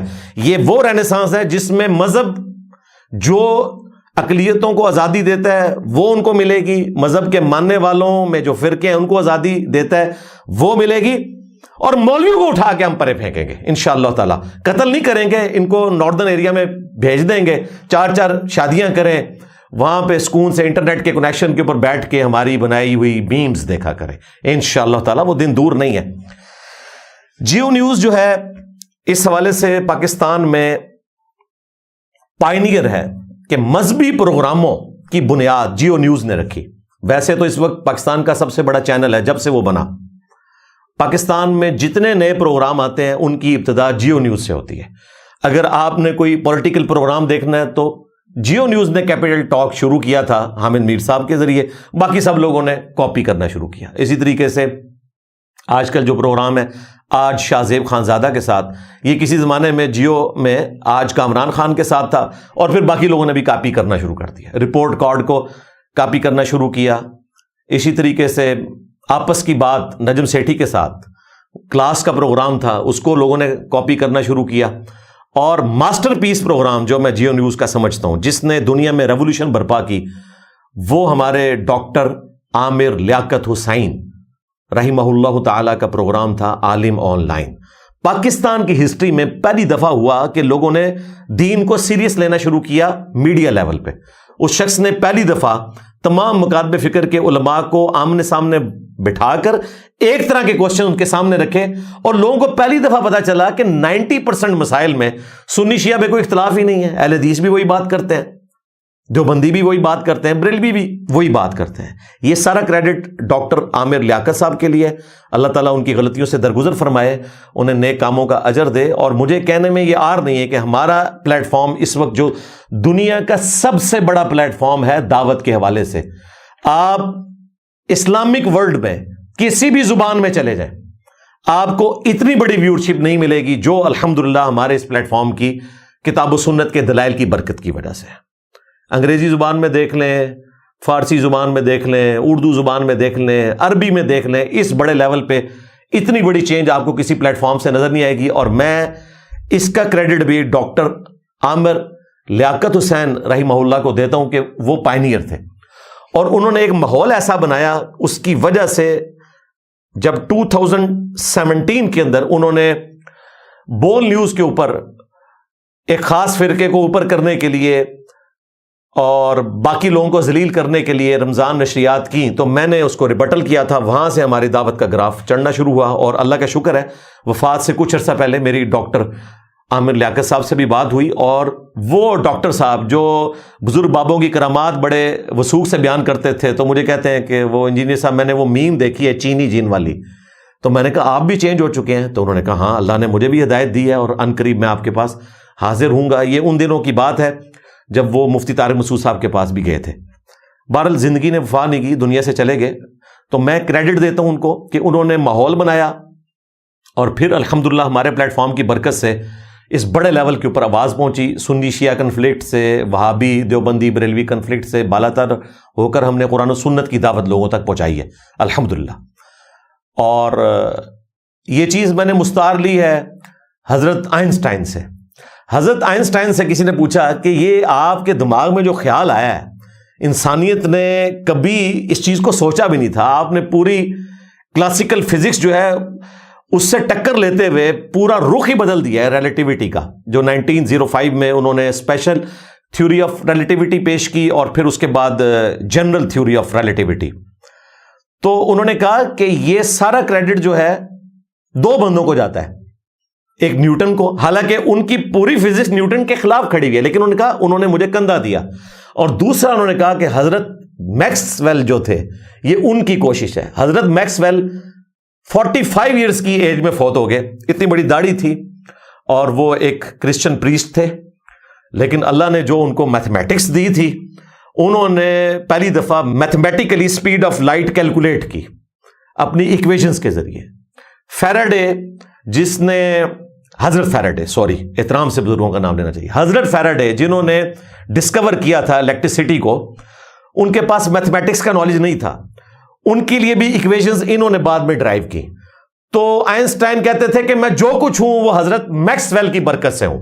ٹھیک ہے, تو میں بھی کہتا ہوں انجینئر صاحب آج جو کچھ ہیں, Aalim online Geo TV کا جو پروگرام ہے جس کو ہوسٹ کرتے تھے ہمارے ڈاکٹر عامر لیاقت حسین رحمہ اللہ تعالی, ان کی برکت سے یہ ان کے کام کو ہم نے 4 چاند لگائے ہیں. اللہ تعالیٰ ان کی اس خدمت کے بدلے ان کی آخرت کی منازل کو آسان کرے اور ان کے گناہوں سے درگزر فرمائے. اللہ تعالیٰ ہمیں بھی کتاب و سنت کی تعلیمات پر عمل کر کے دوسرے مسلمانوں تک پہنچانے کی توفیق عطا فرمائے, آمین. جیو نیوز کے جو آنر ہیں میر شکیل الرحمان صاحب, انہوں نے نہ صرف اس ویڈیو کو تمام پلیٹ فارم سے ڈیلیٹ کروایا, بلکہ معذرت کی ویڈیو ہم نے اپنے آفیشیل چینل سے شیئر کی. اس وقت 3 لاکھ سے زیادہ اس پہ ویوز آ چکے ہیں الحمدللہ. اس کے بعد انہوں نے یہ بھی کہا کہ میں غیر مشروط معافی مانگتا ہوں اسی کلپ کے اندر, اور الگ سے بھی انہوں نے تمام علماء کرام کو اپنی ایک پوری رائٹنگ بھجوائی, ہمارے تک بھی پہنچی الحمدللہ, اور یہ پچھلی اتوار کو پہنچ چکی تھی, لیکن ہم نے اس وقت چونکہ ایک اور ٹاپک ڈسکس کرنا تھا اس لیے اس کو پوسٹ پون کیا, اور مجھے تھا کہ جمعے والے دن علماء باہر نکلیں گے, کوئی بولیں گے, پھر میں انشاءاللہ تعالی اس کو ریبٹل کروں گا پازیٹیولی انشاءاللہ تعالی. تو اس لیے پھر میں نے یہ پورا ہفتہ اس میں ایک وقفہ کیا. اب دیکھیں انہوں نے اپنا وہ بندہ بھی ساتھ فارغ کر دیا, 2 بندے تھے, آڈیٹر کو فارغ کیا اور ڈاکومنٹری بنانے والے کو فارغ کیا جاب سے, اور میں نے ان کو ریکویسٹ کی تھی کہ آپ نے اس بندے کو ڈسکلوز نہیں کرنا, یہ نہ ہو کہ یہ اس کے گھر پہ پہنچ جائیں, ورنہ تو آپ کو پتہ ہے سب لوگ جو ہیں یہاں پہ تیار بیٹھے ہوئے ہیں ممتاز قادری بننے کے لیے اور علم الدین بننے کے لیے ایکسٹرا جوڈیشل طریقے سے. تمہارے اعلیٰ حضرت نے خود حسام الرمین, جس میں انہوں نے دیوبند کو کافر اور واجب القتل ڈکلیئر کیا, اس میں بھی انہوں نے مانا جب ایک عرب اسکالر نے کہا کہ جو کچھ آپ بتا رہے ہیں دیوبندیوں کے بارے میں ان کو تو قتل کر دینا چاہیے, تو اعلیٰ حضرت کو فکر پڑی کہ ان کا قتل میرے کھاتے میں نہ پڑ جائے, کیونکہ اس وقت کوئی پاکستان کی حکومت تو نہیں تھی, گوروں کی تھی, اگلوں نے جیل میں ڈال دینا تھا اعلیٰ حضرت کو. تو اعلیٰ حضرت نے لکھا کہ نہیں، یہ صرف حکمران وقت کا کام ہے، کوئی شخص اس طرح گستاخ کو قتل نہیں کرے گا، اور اگر قتل کرے گا تو قانون حرکت میں آئے گا۔ اس لیے میں سمجھتا ہوں کہ ممتاز قادری کے ساتھ جو کچھ ہوا وہ بالکل اسلام کے مطابق ٹھیک ہوا، بلکہ اعلیٰ حضرت کے مطابق ٹھیک ہوا۔ لو سامو، آج میں اس طرف جانا نہیں چاہتا ورنہ بات دوسری طرف نکل جائے گی۔ میں نے بہرحال ریاست سے ریکویسٹ کی تھی کہ ممتاز قادری کا مزار ختم کرے، جس کو سپریم کورٹ نے قاتل ڈکلیئر کیا ہوا ہے، جو نمک حرام تھا اپنی نوکری کے ساتھ، نوکری سے استعفیٰ نہیں دیا اس نے، دھوکے سے جس کی حفاظت پہ مامور تھا اسے ٹھوک دیا۔ ایسے شخص کو ہیرو بنایا گیا یہاں پہ، اور مزار بنایا ہوا ہے۔ قبر ہو، قبر تو ایک کافر کا بھی حق ہے، وہ رکھے، لیکن یہ مزار اس کا ختم کریں، ورنہ یہ جو کچھ آپ چاہ رہے ہیں نا کہ جی ملک کو ہم نے ایک ہارڈ اسٹیٹ بنانا ہے، یہاں پہ جو ہے وہ قانون کی حکمرانی ہوگی، اس طرح قانون کی حکمرانی نہیں ہوگی۔ اس کے باوجود کہ جیو نے یہ سب کچھ کر لیا، پھر احتجاج شروع ہو گئے، انہوں نے شروع میں ہی ایسا کر لیا، پھر پیمرا جو ہے وہ پینک کر گیا۔ گورنمنٹ نے بھی، ہمارے عطا اللہ تارڑ صاحب وہ تو تیار بیٹھے ہوتے ہیں پینک ہونے کے لیے، انہوں نے فوراً آ کے جناب میڈیا پہ کہا جی ہم نے 15 دن کے لیے معطل کر دیا ہے۔ تارڑ صاحب یہ کون سا قانون ہے؟ کل کو آپ کی بھی باری آئے گی، آپ نے تو داڑھی رکھی ہے، مذہبی آدمی ہے، اور مذہبی آدمی کی تو باری جلدی آتی ہے۔ دیکھ لیں، ممتاز قادری کو اشتعال دلایا تھا حنیف قریشی نے، وہی آگ اس تک بھی پہنچی۔ اسی طریقے سے یہ ڈاکٹر جلالی اشتعال لوگوں کو دلاتا تھا، اس تک بھی وہ آگ پہنچی، اس پہ بھی لگی 295A اور 298A، جس طرح کہ حنیف قریشی پہ 295A لگی، تو یہ آگ پہنچتی ہے۔ تارڑ صاحب نے جناب اپنی طرف سے بڑی نیکی کر دی کہ جی ہم نے 15 دن کے لیے جو ہے وہ نشریات معطل کر دی۔ آپ کا کام تھا، آپ کہتے ہیں کہ جی کیس آ گیا، ہم اس کو دیکھ رہے ہیں۔ آپ 10 گھنٹے مسلسل بٹھا کے پیمرا کو تو کوئی ڈیسیژن کرواتے، جیو کی آپ نے بات ہی نہیں سنی، ون سائیڈڈ فیصلہ سنا دیا۔ پھر جیو والے جب پیش ہوئے، انہوں نے جا کے بتایا کہ حضرت ہم نے تو آپ کے نوٹیفیکیشن سے پہلے یہ ویڈیو ڈیلیٹ کر دی تھی، معذرت اپنی چلا دی تھی، اور ہم کیا کرتے، بندہ ہم نے فارغ کر دیا، یہ اس کا ٹرمینیشن لیٹر ہے، اب آپ کیا چاہتے ہیں؟ انہوں نے پکڑ کے جناب نظراتی کونسل کو بھیج دیا۔ نظراتی کونسل کو انہوں نے بھیجا کہ جی آپ ہمیں بتائیں کہ جی یہ جو کچھ جیو نے کیا ہے کیا یہ کافی ہے؟ مجھے بتائیں اللہ کے بندو، خواجہ دا گواہ ڈڈو کہ نہ گرو پوچھتے پہ ہو، وہاں وہ لوگ بیٹھے ہوئے ہیں جن میں سے آدھی نظراتی کونسل وہ ہے جو اعلیٰ حضرت نے کافر ڈکلیئر کی ہوئی ہے، ان کی پیدائش بلکہ ان کے ابوں کی پیدائش سے بھی پہلے، یعنی اعلیٰ حضرت نے احکام شریعت میں لکھا ہے کہ دیوبندی ہوں، اہل حدیث ہوں، شیعہ ہوں، یہ سب کے سب مرتد، واجب القتل اور کافر ہے، سب کے سب۔ اور یہ 1,00,000 دفعہ بھی اللہ کا نام لے کر ذبیحہ کریں تو ذبیحہ مردار ہی رہے گا، البتہ یہود و نصارہ کا ذبیحہ جو ہے وہ حلال ہے، اور قادیانیوں کو بھی ان کے ساتھ ذکر کیا، یعنی اعلیٰ حضرت کے نزدیک قادیانی، دیوبندی اور اہل حدیث میں کوئی فرق ہی نہیں ہے۔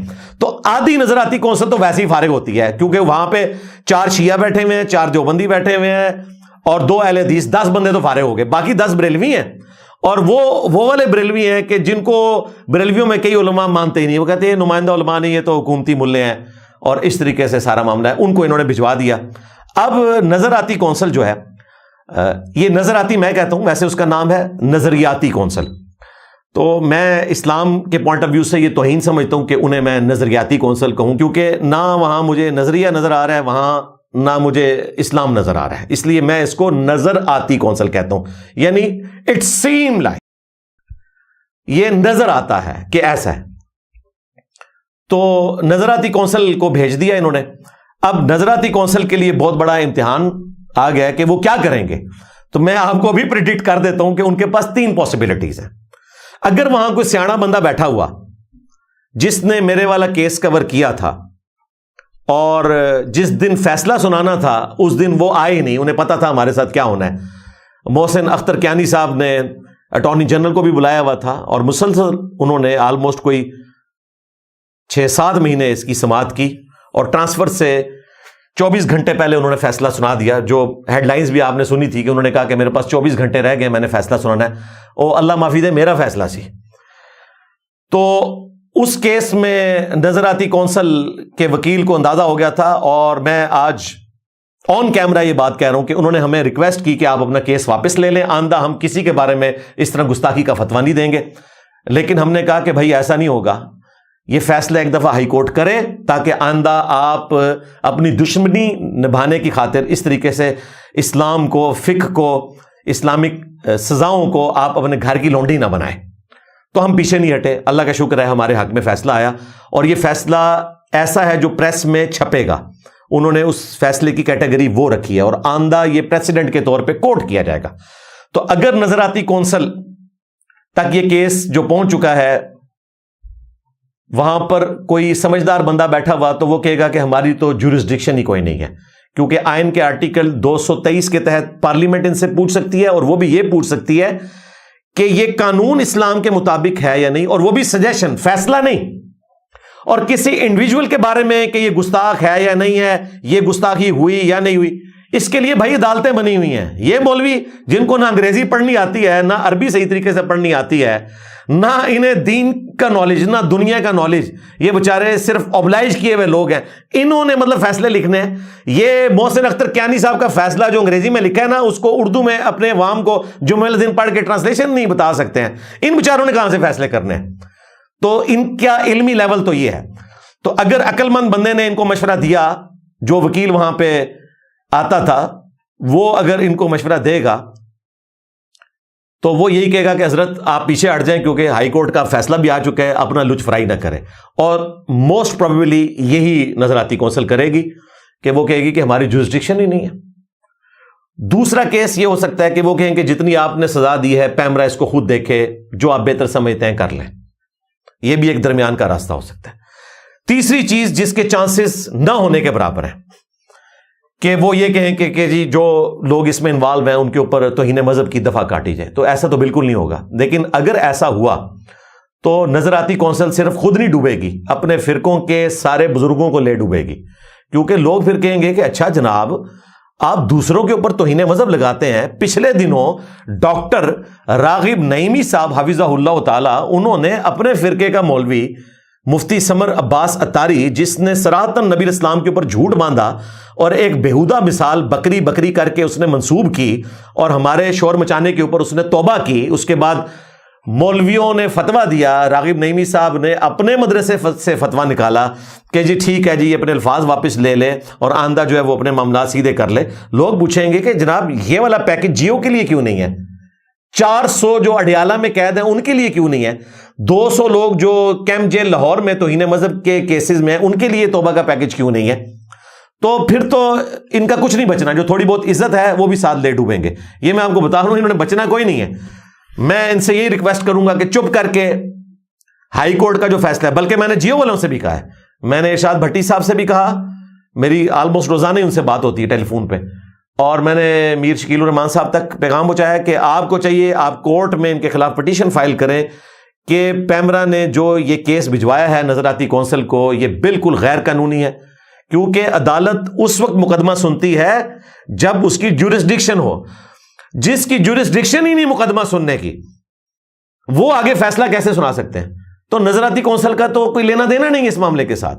یہ کورٹ میں معاملہ پیش کیا جائے گا. تو میں نے تو ان کو کہا کہ اگر آپ کو نظراتی کونسل بلاتی ہے, جو کہ چانسز ہے کہ نہیں بلائے گی, کیونکہ وہ ون سائیڈڈ ہی اپنا فیصلہ سناتے ہیں. اور میری ویڈیو کے بعد انشاءاللہ تعالی ٹھنڈے ہو جائیں گے, اور میں ان کو کلیئر کٹ بتا رہا ہوں کہ اگر تم لوگوں نے جورسڈکشن سے ہٹ کے کوئی بات کی تو میں نے پھر آ کے پبلک کے سامنے تمہیں ایکسپوز کرنا ہے. میں نے بالکل نہیں چھوڑنا, کیونکہ میں نے تو اپنی جان رکھ لی ہے بھائی ہتھیلی پہ, کیونکہ تم لوگوں نے مجھے قتل کیا ہوا ہے. میں مردہ تھا, زندہ ہو کے باہر نکلا ہوں. میں نے کوئی بابا نہیں چھوڑنا تمہارا. اور تم نے جو دین کا جنازہ نکالنے کی کوشش کی ہے نا, تمہارے علمی جنازے میں نے نکالنے. زندہ لاشیں تو تم پہلے ہی بن چکے ہو انشاءاللہ, ایک رجز کے ساتھ. میرے نبی سا ہے ہی کوئی نہیں, تیرے بابے تھے شاہ ہی کوئی نہیں. دوسرا جو نظراتی کونسل میں بیٹھے ہوئے شیعہ علماء ہیں, میں ان سے کہوں گا کہ آپ گونگے شیطان نہ بننا. میری دفعہ تم لوگ گونگے شیطان بنے تھے, تم لوگ مجبور ہو گئے تھے. اب گونگے شیطان نہ بننا. اب تمہارے عقیدے کا مسئلہ ہے, تمہارے نزدیک اس طرح کی عکس بندی کرنا درست ہے, اور اگر تم اس کو گستاخی ڈکلیئر کرتے ہو تو پھر تو خامنہئی صاحب بھی فارغ ہوتے ہیں. یہ تمہارے عقیدے کا مسئلہ ہے. اگر یہ کیس تمہارے سامنے پیش ہوتا ہے تو تم نے وہاں پر شور مچانا ہے اور میڈیا میں آگے بات کرنی ہے کہ زبردستی یہ کرنے کی کوشش کر رہے ہیں. یہ نظراتی کونسل میں بیٹھے ہوئے شیعہ علماء کی ذمہ داری ہے, دیوبندی علماء کی بھی ذمہ داری ہے. مجھے بڑی خوشی ہوئی مفتی طارق مسعود صاحب نے فرنٹ سے لیڈ کیا ہے, چمیے ان کے لیے, کیونکہ ان کو ہاتھ لگ چکے ہیں نا 295B والے, اس لیے ان کو بات سمجھ آ گئی ہے. کسی زمانے میں وہ کہتے تھے ٹھوک دو, اب وہ کہتے ہیں نا نا جناب یہ غلط ہے. مفتی صاحب آپ نے یہ ماننا ہے کہ یہ غلط آپ نہیں تھے، آپ کے وہ بزرگ تھے جنہوں نے آپ کو یہ ٹھوک دو والی پالیسی بتائی تھی، اس لیے ہم کہتے ہیں کہ ہینڈلرز کو پکڑا جائے۔ ہم کیوں پکڑتے ہیں ماموں پارٹی بنو امیہ کو؟ وہ ہینڈلر ہیں ان بدماشیوں کے، تو آپ کے جو ہینڈلرز نے یہ فتوے دیے تھے نا ان کو پکڑا جائے۔ تو مفتی صاحب نے بڑی اچھی بات کی ہے کہ یہ جیو والوں نے جو معذرت کر لی غیر مشروط، بندے فارغ کر دیے، ویڈیو ہٹا دی، 15 دن کے لیے ان کو کروڑوں روپے کا نقصان ہو گیا، اس کے بعد اب آپ نے کیا کرنا ہے؟ اور انہوں نے بڑی اچھی بات کی اس میں کہ اگر اس طرح کریں گے تو یہ آگ آپ کے گھر تک پہنچے گی، کیونکہ ان تک پہنچی ہوئی ہے نا، اور جن کو یہ کہہ رہے ہیں ان تک بھی پہنچی ہوئی ہے۔ جی حنیف قریشی صاحب 295A 298A 10 سال ناقابل ضمانت میں ابھی تک کیس بھگت رہے ہیں، کیس ختم نہیں ہوا۔ ڈاکٹر جلالی صاحب کے اوپر بھی جو ہے وہ 295A 298A کا مقدمہ ہے۔ یہ خود توبہ نامے پڑھ کے ان جرائم کے اوپر جو نان کمپاؤنڈیبل ہیں، ان میں تو توبہ ہے ہی نہیں ہے، توبہ تو ہمارا موقف ہے نا، ان کے نزدیک تو توبہ نہیں ہے، اس میں سائڈ پہ ہوئے ہیں، تو ساروں کے کیسز کھلیں گے، صرف جیو کے اوپر مقدمہ نہیں بنے گا۔ پھر سارے مفتی، پھر سمر اتاری جس کو راغب نعیمی صاحب نے اپنے مدرسے سے فتویٰ دیا ہے وہ بھی تختہ مشق بنے گا، جو آج کل بالکل ٹھنڈا ہوا ہے الحمدللہ، وہ ٹھنڈ ہی رہسی، کیونکہ انہوں ٹھنڈ پہ گئی ہے، اللہ کے فضل سے اسے پتہ چل گیا ہے کہ دین کا کام کرنا، بلکہ آج تو ہمارے ارشاد بھٹی صاحب بھی ٹھنڈے تھے۔ میں نے ان کو کہا کہ آپ مجھے کہتے تھے انجینئر صاحب آپ کا انداز، تو میں نے کہا پتہ چلا کس طرح یہ مولوی کچا کھا جاتے ہیں، میں انہوں نے پونڈ کے رکھ دیتا ہے، نیڑے نہیں لگن دیتا۔ دیکھ لو سعد رضوی حافظہ اللہ تعالی، وہ بندہ اینج تھاپڑے ماردا سی، لیاؤ انجینئر سامنے بٹھاؤ، میں کیا آ گیا ہوں میں۔ اور میں باقی مولویوں سے کہتا ہوں کہ یہ جو تم نے پوڈ کاسٹ کے مائک رکھے یہ کوبرا سانپ ہیں، تمہیں کاٹ لیں گے، سوچ سمجھ کے ویڈیوز ریکارڈ کروایا کرو، اور میں بالکل ادھار نہیں رکھتا۔ یہاں جو بھی آئے گا انشاءاللہ تعالی ہم اسے کتاب و سنت کے دلائل کی روشنی میں ایکسپوز کریں گے، اور عوام کو ہم بتائیں گے کہ یہ کس قسم کا دین آپ کو بتا رہے ہیں۔ اور ریاست سے بھی میں پوچھوں گا کہ یہ کالعدم تنظیمیں جمعے والے دن کیسے باہر نکلی ہیں؟ ہمیں تو وسوسے آ رہے ہیں کہ کہیں آپ کی آشیرواد تو ان کو حاصل نہیں ہے، ورنہ اس طریقے سے اوپنلی ان کا نکلنا اور ہمارے بچوں کے ذہنوں کے اوپر غلط اثر چھوڑنا کہ بچے سہم جائیں کہ ہم نے کوئی دین پہ بات بھی نہیں کرنی ورنہ گستاخی ہو سکتی ہے، یہ تو آپ اس طرف لگا رہے ہیں لوگوں کو۔ تو ریاست کے لیے بھی سوالیہ نشان ہے، کل کو آپ لوگوں کے گھر تک بھی بھائی یہ آگ پہنچ جانی ہے، یہ ذہن میں رکھیے گا، بچنا کسی نے بھی نہیں ہے۔ آج تو اکیلا میں آواز بلند کر رہا ہوں، چلیں کسی حد تک مفتی طارق مسعود صاحب بول رہے ہیں اور کچھ اہل تشیع علماء، لیکن بعد میں جب آپ کے اوپر برا وقت آئے گا نا، تو جن لوگوں کو سرپرستی آپ پرووائڈ کر دیتے ہیں یا ان کو ہلا شیری دیتے ہیں یا تھپکی دیتے ہیں، انہوں نے آپ کے کام نہیں آنا، انہوں نے آپ کے ساتھ سیدھا ہو جانا ہے، اور یہ تو اپنے مولویوں کے ساتھ بھی اس طریقے سے سیدھا ہو جاتے ہیں، سوائے جو چہیتے ہیں ان کے لیے کوئی فتوے کا معاملہ کر دیں۔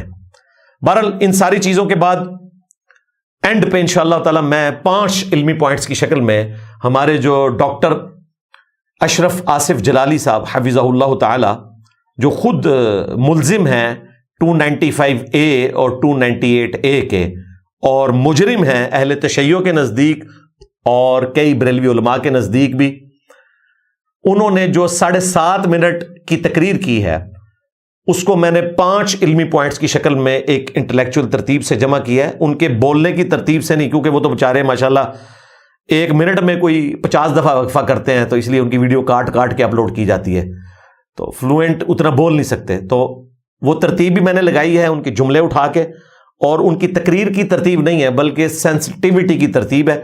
میں انشاءاللہ 5 علمی پوائنٹس کی شکل میں 7.5 منٹ کے جو ان کے ارشادات عالی ہیں ان کو ریبٹل کروں گا، ان کے جملے بھی بتاؤں گا، اور پھر انشاءاللہ تعالی میں کتاب و سنت کی روشنی میں اس کی انجینئرنگ بھی کروں گا۔ لیکن تفصیل میں جانے سے پہلے ایک دفعہ درود شریف پڑھ لیں۔ اللہم صلی علی محمد وعلی آل محمد واصحاب محمد وازواج محمد وامت محمد اجمعین الی یوم الدین آمین۔ علمی پوائنٹ نمبر 1، وہ ڈاکٹر جلالی صاحب اپنی 7.5 منٹ کی ویڈیو میں فرماتے ہیں جیو سے توہین رسالت ہوئی ہے کیونکہ خاکے چلائے گئے ہیں، ہم نے ویسٹ سے انہی خاکوں کے خلاف طویل جنگ لڑی ہے۔ پھر ایک بار بدقسمتی سے توہین رسالت صلی اللہ علیہ وسلم کا ارتکاب کیا گیا۔ 10 محرم الحرام کو سفر عشق کے نام کی ایک ڈاکیومنٹری جیو نیوز پر چلائی گئی، جس میں معاذ اللہ سرور کائنات حضرت محمد مصطفیٰ صلی اللہ علیہ وسلم کے خاکے چلائے گئے، وہی خاکے جن کی وجہ سے ہماری ویسٹ کے ساتھ ایک طویل جنگ ہوئی۔ استغفر اللہ واتوب الیہ۔ اس میں کہوں گا لعنت اللہ علی الکاذبین، جھوٹوں پہ اللہ کی لعنت، اللہ کے فرشتوں کی لعنت، تمام لعنت کرنے والوں کی لعنت۔ ویسٹ میں جو خاکے تھے، کیا یہ شبیہ اور عکس وہ خاکہ ہے؟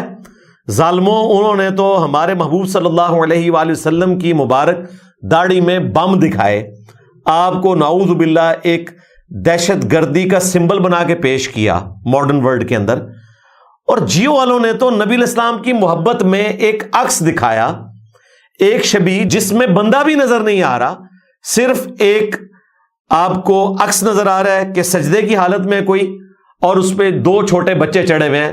وہ حدیث شریف جو سنن نسائی میں مسند احمد میں موجود ہے کہ نبی صلی اللہ علیہ وآلہ وسلم اپنے سجدے کو طویل کر دیتے تھے جب سیدنا حسن و حسین علیہ السلام آپ علیہ السلام کے جسم مبارک کے اوپر سوار ہوتے تھے سجدے کی حالت میں، اس کو انہوں نے کیا۔ اور اہل تشیع کے ہاں یہ بالکل درست ہے، اور یہ جو عکس دکھایا گیا یہ ایران سے ایک تصویر لی گئی تھی جس کو انہوں نے پریزنٹ کیا، کوئی ویڈیو بنا کے نہیں چلائی۔ لہٰذا یہ کہنا کہ یہ ویسٹ والے جو ڈنمارک کے یا فرانس کے گستاخانہ خاکے ہیں ان کے ساتھ جوڑنا یہ بڑی سخت زیادتی والی بات ہے۔ اور بار بار یہ خاکے کا لفظ صرف اس لیے یوز کرتے ہیں تاکہ لوگوں کی لائف کو ونریبل کریں، پیچھے مقصد ان کا یہ ہوتا ہے۔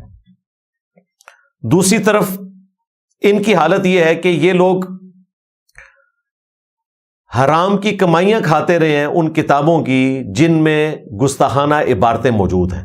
وہ انشاءاللہ تعالی میں اینڈ پہ 5 تحفے دوں گا، 12 عقیدے اعلیٰ حضرت کے میں نے کافی دفعہ بیان کیے، آج میں ان میں سے 5 پنجتن پاک کی نسبت سے انشاءاللہ پریزنٹ کروں گا تاکہ عوام الناس کو پتہ چلے کہ ان کے سارے گستاخی کے فتوے جو ہیں وہ لوگوں کے لیے ہیں۔ اپنے بزرگوں نے جو جو کام ڈالے، جس جس لیول پہ گستاخیاں کی، انہوں نے ان کے حق میں مناظرے لڑے، ان کتابوں کی حرام کی کمائیاں کھائیں، اور جو بندہ ہائی لائٹ کرتا ہے اس کو کہتے ہیں کہ جی ہمارے بزرگوں کا گستاخ ہو گیا۔ وہ انشاءاللہ تعالی میں بتاؤں گا۔ باقی خادم حسین رضوی صاحب، انہوں نے بارہا تقریروں میں یہ دعویٰ کیا، امام مالک کی طرف ایک کال منسوب کرتے ہوئے کہ جی امام مالک فرماتے تھے کہ نبی کی گستاخیاں ہو رہی ہیں اور امت خاموش ہے، اس سے بہتر ہے کہ امت مر جائے۔ امام مالک فرماتے تھے پھر امت زندہ کیوں ہے، پھر مر جائے ساری، پھر مر جائے ساری۔ پوری عالم اسلام اس وقت یا تو مر جائے، یا تو مر جائے سارا عالم اسلام، یا پھر حضور کی عزت پر پہرا دے، بس 2 باتوں میں سے ایک بات ہے۔ تو میں نے پھر جواب دیا تھا رکو ذرا، صبر کرو، آ جا بابے، تیرے غوث کتب ابدال کیوں نہ مر جائیں جن کی ڈیوٹیاں تھیں، اور غوث کلی ہوتی ہے جس کے گرد پورا نظام چلتا ہے، اور وہ کتب اور ابدال جن کی ڈیوٹیز تھیں یوٹیوب کی ہارڈ ڈسک والے علاقے کے اندر جو تم کہتے ہو، انہوں نے نگاہیں مار کے کیا صرف اپنے مریدوں کو ہی جلا کے راکھ کرنا تھا؟ ان ہارڈ ڈسک کو ختم نہیں کرنا تھا؟ یوٹیوب سے گستاخانہ ویڈیوز کو ڈیلیٹ نہیں کرنا تھا؟ امت کو کہہ رہے ہو مر جائے۔ امت میں وہ بھی آتے ہیں، انہوں نے بھی اپنے نبی کو منہ دکھانا ہے، شفاعت کے لیے انہوں نے بھی سوالی بننا ہے، تو کیا انہوں نے اپنی ڈیوٹی پوری کی؟ بالکل نہیں کی۔ تو تمہیں کہنا چاہیے کہ ہمارے غوث کتب ابدال بھی مر جائیں، بلکہ ان کے لیے تو زیادہ سخت لفظ استعمال ہونے چاہیے، اس لیے کہ ان کے پاس تو لیزر پھینکنے کا اختیار بھی تھا۔ انہوں نے اپنے اپنے زمانے میں کتنے مرید جلا کے راکھ کیے ہوئے ہیں، وہاں کے یہ خاموش ہو جاتے ہیں، اور پھر الٹا الزامی جواب کے طور پہ کہتے ہیں کہ جی دیکھیں اگر آپ یہ بات کریں گے تو کعبے میں بھی کرین گری تھی، وہاں پر آپ کیوں نہیں بات کرتے ہیں کہ اللہ تعالیٰ نے کیوں نہیں حفاظت کی؟ بھائی اللہ نے حفاظت امت کے ذمہ لگائی ہوئی ہے۔ اللہ تعالیٰ نے دنیا میں حسین ابن علی کو بھی شہید ہوتے دیکھا ہے، صحیح بخاری میں رپورٹ ہوئی چیز، صحیح مسلم میں آیا یزید پلید کے دور کے اندر کعبہ کے اوپر چڑھائی ہوئی، غلاف کعبہ جل گیا، یہ سب کچھ دیکھا۔ حتیٰ کہ بخاری مسلم میں آتا ہے قرب قیامت میں ایک پتلی ٹانگوں والا حبشی کعبے کی اینٹ سے اینٹ بجا دے گا۔ تو کعبے کی حفاظت کی ذمہ داری اللہ تعالیٰ نے اس حوالے سے صرف لی ہے کہ ابرا کے لشکر کو ایک دفعہ تباہ کیا، دیٹس آل. کیونکہ اس سال کو یادگار بنانا تھا، نبی علیہ السلام کی پیدائش کا سال تھا. یا پھر قرب قیامت میں بخاری مسلم میں آتا ہے کہ دجال کے اگینسٹ حفاظت ہوگی. بیچ میں تو مسلمانوں نے جنگوں کے اندر کعبہ شریف کی توہین کر دی ہے، مدینہ شریف کی توہین ہوئی ہے، تو دنیا بقدر ایفرٹ ہے. لیکن تمہارا یہ دعویٰ ہے کہ تمہارے بابے دنیا کا نظام چلا رہے ہیں، لہٰذا ہم بابوں سے ہی پوچھیں گے. آپ لوگ کہتے ہو نا کہ جی داتا صاحب پاکستان کے روحانی پرائم منسٹر ہیں. اسلامی جمہوریہ پاکستان، اس وطن میں ایک تو ہے ملکی حکمران جو بدلتے رہتے ہیں، مگر اس ملک کے روحانی تاجدار، اصل بادشاہ میرے داتا صاحب رحمت اللہ تعالی علیہ حضرت سیدنا علی بن عثمان حجویری المعروف سیدنا داتا گنج بخش رضی اللہ. تو سب سے پہلے تو جس کو آپ خاکے کہہ رہے ہو، یہ اگر چل گئے تو داتا صاحب سے پوچھنا چاہیے ان کے مزار پہ جا کے کہ حضرت آپ کدھر تھے، خاکے کیوں چل گئے، آپ نے نگاہ مار کے ڈیلیٹ کیوں نہیں کروا دی ہے. چونکہ آپ نے دعوے کیے ہیں، لہٰذا ہم حق بجانے میں ہیں یہ بات رکھنے کے لیے کہ آپ سے اسی اصول اور مبادی کے اوپر ہم کوشچن کریں. جہاں تک اہل تشیع کا معاملہ ہے، وہ میں نے بتایا ان کے نزدیک یہ بالکل درست ہے، شکل نہ دکھائی جائے، چہرے کے اوپر کوئی روشنی دکھا دی جائے یا سائڈ سے کوئی شبیہ دکھائی جائے. لہٰذا اہل تشیع علماء سے میں پھر ریکویسٹ کروں گا، آپ کا کام ہے آپ فرنٹ سے لیڈ کریں اور بتائیں کہ یہ گستاخی والا معاملہ نہیں ہے. ہم اہل سنت کے ہاں زیادہ سے زیادہ ہم اس کو کہتے ہیں سد ذریعہ کے طور پر کہ اس سے کوئی دروازہ نہ کھل جائے، اس لیے ہم اس کے اوپر ناجائز ہونے کا فتویٰ لگاتے ہیں، نہ توہین رسالت کا، نہ 295C کا، نہ گستاخی کا. باقی یہ ان کا طریقہ واردات ہے. دیکھیں میرے نام میں مرزا آتا ہے اور ان کو پتا ہے کہ میں آلموسٹ 31 سال تک خود بریلوی رہا ہوں. اس وقت بھی میرے نام میں مرزا آتا تھا، میرے والد صاحب کے نام میں مرزا آتا تھا، میرے والد صاحب میلاد کی محفلوں کے مہمان خصوصی ہوا کرتے تھے اور نام میں مرزا لکھا ہوتا تھا. ان کو کبھی خیال نہیں آیا. جب میں نے ان کو ایکسپوز کرنا شروع کیا تو انہوں نے کہا جی انجینئر تو قادیانی ہے، اس کے نام میں مرزا آتا ہے. تو پھر میں نے ان کے ہینڈلرز کے اوپر ہاتھ ڈالا سیدھا کہ تم مجھے کہہ رہے ہو قادیانی، تمہارے بزرگوں نے اپنے ناموں کے کلمے پڑھائے، چشتی رسول اللہ، شبلی رسول اللہ، صادق رسول اللہ، اور تم نے مناظرے لڑے شتیہات کے نام کے اوپر. تم کس مورل گراؤنڈ کے اوپر کھڑے ہوئے ہو؟ تمہارے بزرگوں نے تو ان ساری چیزوں کا دفاع کیا ہوا ہے. وہ اینڈ پہ میں نے 5 حوالے تحفے کے طور پر رکھے ہیں. اور ڈاکٹر جلالی تجھے بھی اور تیرے ساتھ کے سارے علماء کو، باپا جانی سے لے کے نیچے تک، زندہ مردہ، اعلیٰ حضرت کے جو 12 عقیدے میں نے ریکارڈ کروائے ہیں نا، ان کا جواب ویڈیو میں ریکارڈ کرواؤ. میں آج صرف 5 ان میں سے دوں گا پنجتن پاک کی نسبت سے، تاکہ تمہارا ٹیسٹ اور آسان ہو جائے. تو تم 5 لاکھ سے تو زیادہ ہی ہو نا پاکستان میں، 1 لاکھ مولوی بھی ایک عقیدے کے اوپر بیٹھے نا، ویڈیو میں جواب ریکارڈ کروائے. سب پہ 295C لگتی ہے، اوریجنل والی، جعلی والی نہیں. تو میں نے ان کو ایکسپوز کرنا شروع کیا اور آج ان کی حالت یہ ہے کہ مجھ سے بھیک مانگتے ہیں کہ جی انجینئر صاحب ہمارے بزرگوں کو آپ گستاخ نہ کہا کریں. کل تک یہ مجھے کہتے تھے قادیانی، تو میں نے بتایا بھائی قادیانی تو تم ہو، تمہارے بزرگوں کی جائز اولاد تھا چشتی رسول اللہ، تھانوی رسول اللہ، شبلی رسول اللہ، صادق رسول اللہ. اور تھانوی رسول اللہ تو تمہارے اعلیٰ حضرت خود مان کے گئے ہیں کہ ختم نبوت کے منافی ہے، چونکہ وہ دوسرے فرقے سے تھے تھانوی صاحب، لہٰذا وہ ڈاکٹرن مان گئے ہیں. اور دوسری طرف بلنڈر انہوں نے کیا کہ چشتی رسول اللہ کا دفاع کر کے چلے گئے، اعلیٰ حضرت گولڈوی بھی کر کے چلے گئے دفاع، اور تھانوی صاحب بھی کر کے چلے گئے. وہ انشاءاللہ اینڈ پہ میں نے تحفہ رکھا ہوا ہے. تو ان کو میں نے ایکسپوز کیا، اللہ کے فضل سے یہ بیک فٹ پہ چلے گئے. اور آج کل انہوں نے ایک تازہ اعتراض کافی عرصے سے اٹھایا ہوا تھا، تو میں اس کا جواب دیتا تھا، لیکن پچھلے دنوں لائیو سیشن میں ایک شرح صدر ہوا تو میں چاہ رہا ہوں کہ اپنی اس ویڈیو میں بھی وہ جواب ریکارڈ کروا دوں. یہ کہتے تھے کہ جی انجینئر صاحب آپ کہتے ہیں چشتی رسول اللہ بنیادی عقیدہ ہے بریلویوں کا، تو جب آپ 31 سال تک بریلوی تھے تو کیا آپ چشتی رسول اللہ پڑھتے تھے؟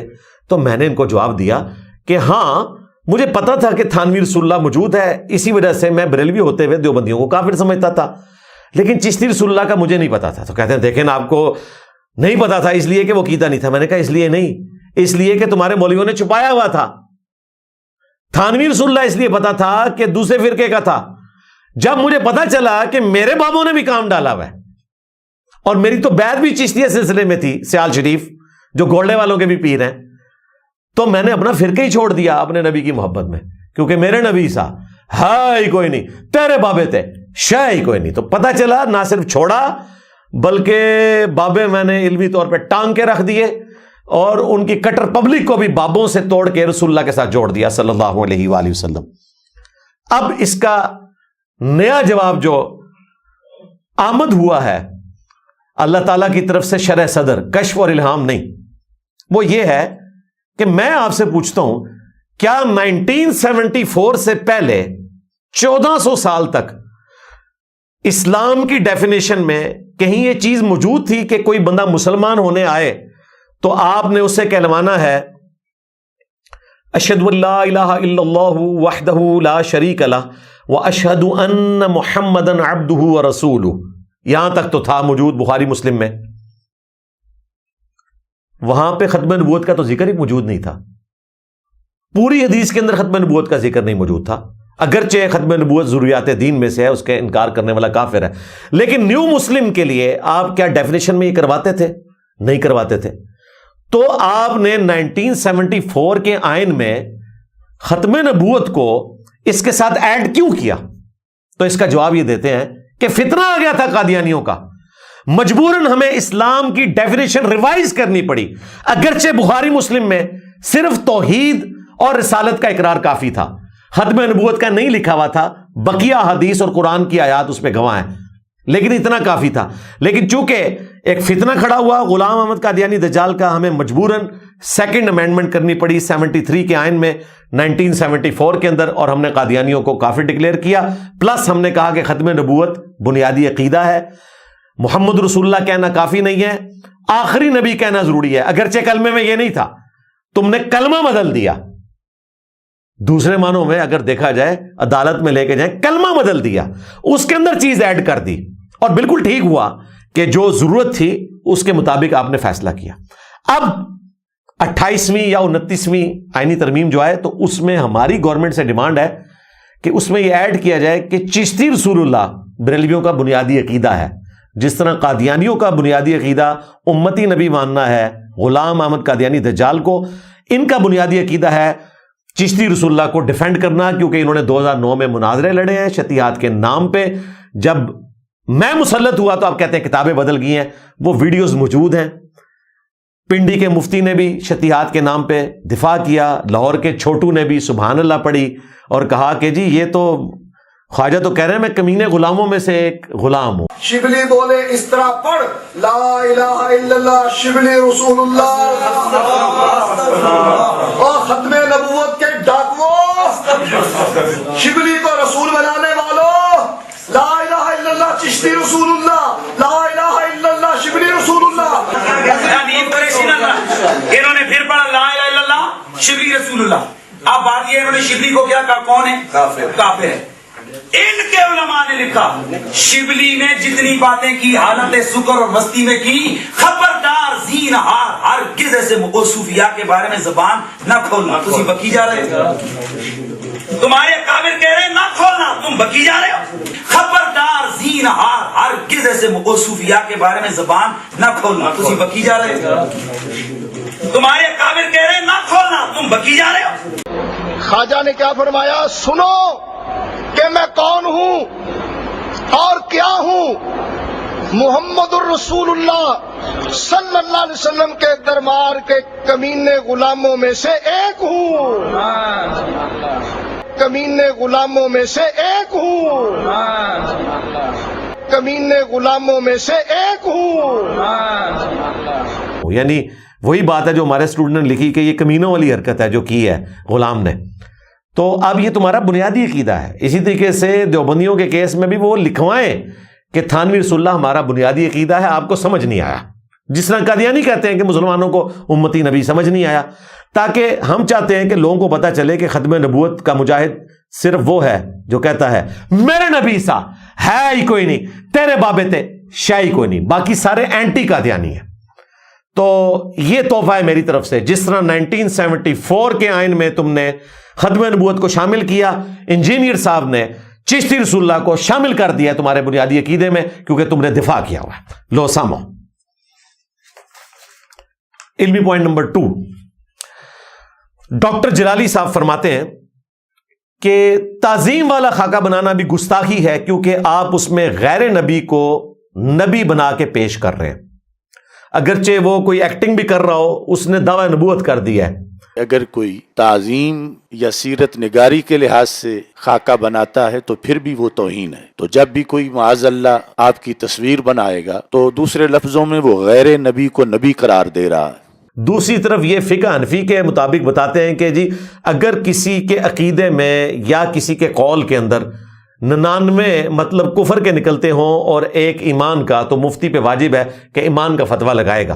جب تک کوئی کنفرم گستاخ رسول نہ ہو آپ کسی کو قتل کرو گے. آپ قاتل ہو، آپ عاشق نہیں ہو کہ بھائی بندوق چکی اپنی خود ہی فتویٰ، خود ہی مفتی، خود ہی جناب عمر، خود ہی جج اور خود ہی قاضی. ایسے نہیں ہے. تم کہاں سے آ گئے جنہیں نماز نہیں آتی اور تم یہ فتوے دو کہ کون گستاخ رسول ہے اور کون گستاخ رسول نہیں ہے؟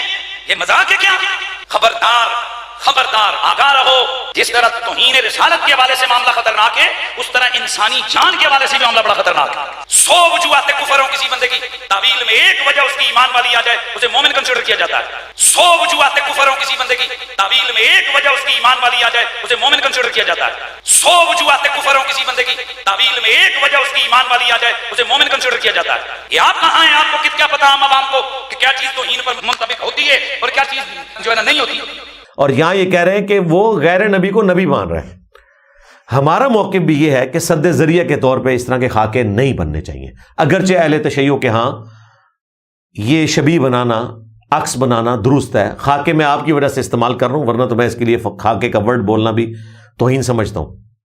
ایران کے اندر فلمیں بنتی ہیں، مختلف پروفٹس کی انہوں نے فلمیں بنائی ہیں. ہاں، نبی علیہ السلام یا اہل البیت علیہ السلام سے متعلق جب وہ کوئی فلمیں بناتے ہیں تو اس میں وہ چہرہ اس طریقے سے نہیں دکھاتے ہیں، اتنا وہ احترام کرتے ہیں.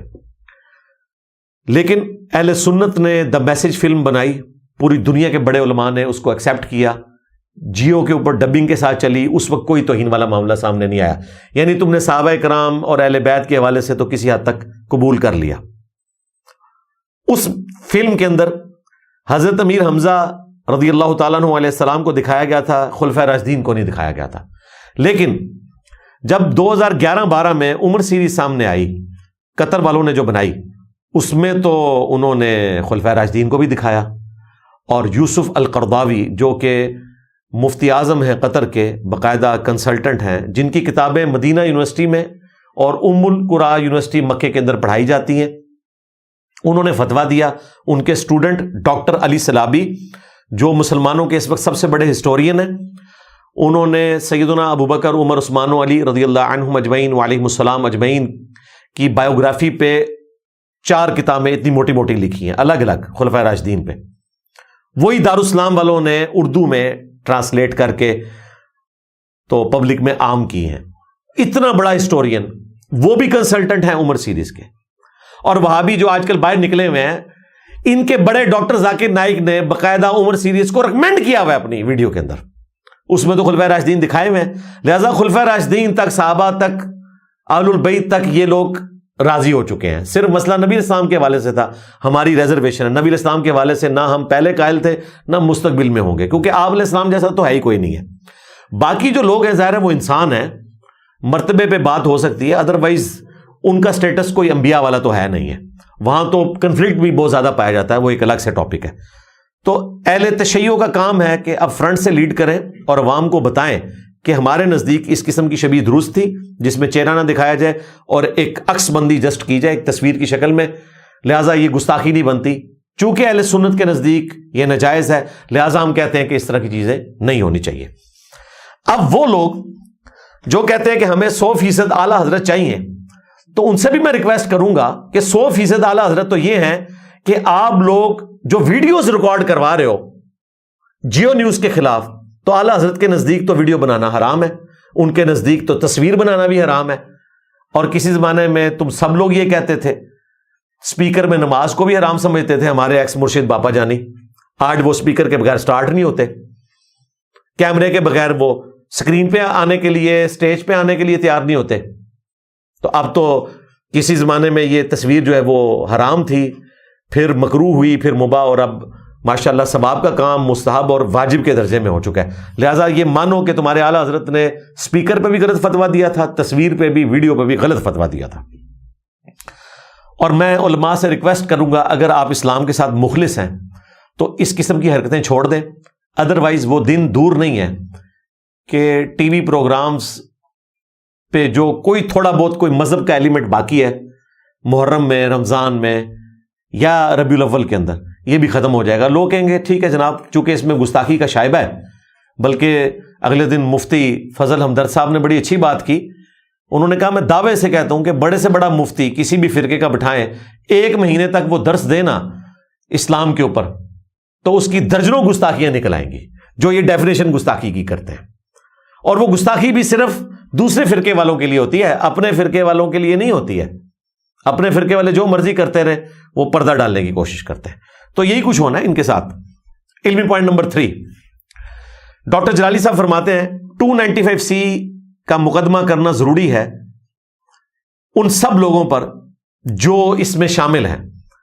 پیمرا کی سزا 15 دن کی، جیو کا لائسنس جو معطل کیا، اور جیو والوں نے جو ایکشن لیا اپنے ملازمین کو فارغ کرنے کا، یہ لوگوں کی آنکھوں میں دھول جھونکنے کے لیے تھا۔ ہم اسے مسترد کرتے ہیں۔ موجودہ صورتحال کے اندر جیو نیوز پر جو خاکے چلائے گئے، ہمارے نزدیک یہ صریح توہین رسالت ہے، اور اس کی سزا 295C کے لحاظ سے جو مرتکب لوگ ہیں ان کو دینی ضروری ہے۔ اب ان کی طرف سے اور پیمرا کی طرف سے احتجاج کی وجہ سے جو کارروائی ہوئی کہ پیمرا نے 15 دن کے لیے جیو کا لائسنس منسوخ کیا، اور جیو نے اپنے کچھ لوگوں کے خلاف اپنے طور پر ایک دھول جھونکنے کے لیے امت کی آنکھوں میں ایک انہوں نے کارروائی کی، تو ہم اپنی اس پیغام میں ارباب اقتدار کو یہ بتانا چاہتے ہیں کہ یہ بالکل سطحی سی کارروائی کی گئی ہے، نہ ہمیں وہ وضاحت قبول ہے جو جیو نیوز کی طرف سے وضاحت پیش کی جا رہی ہے، ہم اس کو مسترد کرتے ہیں۔ آئین میں جو سزا ہے 295C، اس کے مطابق جتنے بھی اس میں شامل لوگ ہیں ان کو سزا دی جائے، اور کروڑوں مسلمانوں کے جو دل زخمی ہوئے ہیں اس اہانت آمیز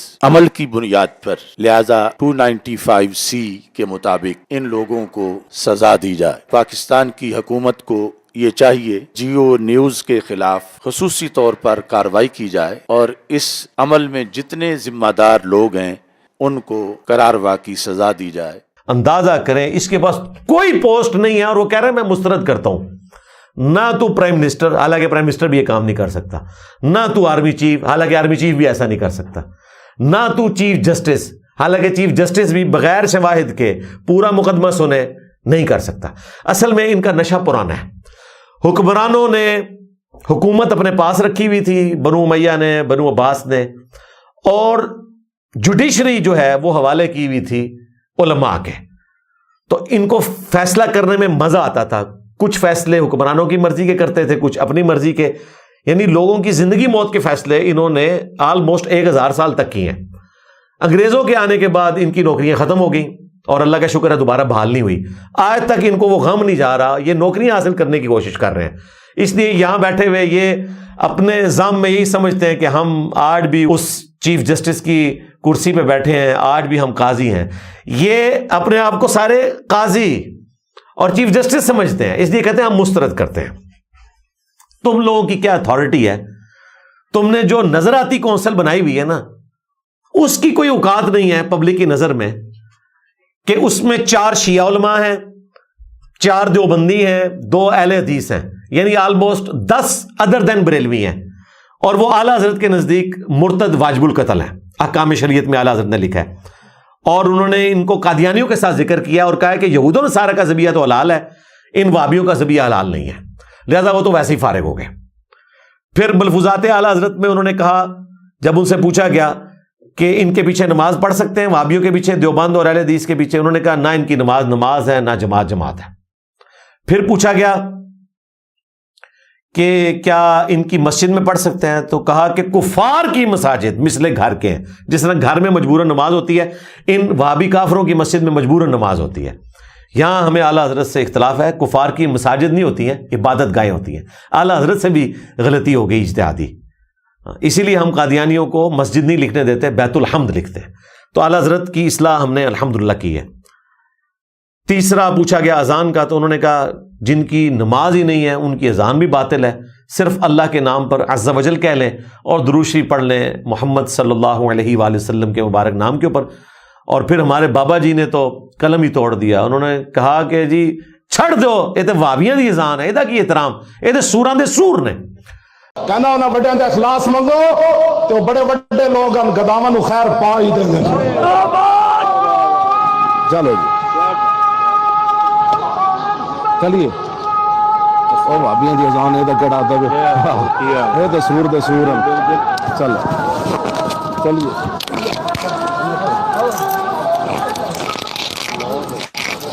تو چمی ہے خادم رضوی صاحب کے لیے کہ انہوں نے سچائی کے لیے آواز بلند کی اور اپنے مرنے سے پہلے بتایا کہ اعلیٰ حضرت کے نامکمل مشن کی تکمیل یہ ہوتی ہے کہ وہابی سوراں دے سور نے. لہٰذا وہ وہابی جو کہتے ہیں کہ بریلوی, دیوبندی, اہل حدیث اتحاد ایک تسبیح میں پرویا ہوا ہے.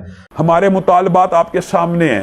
ہم آپ کو بارہا یہ کہہ چکے ہیں کہ اہل حدیث, دیوبندی اور بریلوی اتحاد ایک تسبیح کی طرح ہو چکا ہے, ایک قوت اور طاقت بن چکا ہے. تو خادم رضوی صاحب نے تمہاری تسبیح کا جنازہ مرنے سے پہلے نکال دیا الحمدللہ. توڑا بھی جنازہ کٹ دیتا انہوں نے.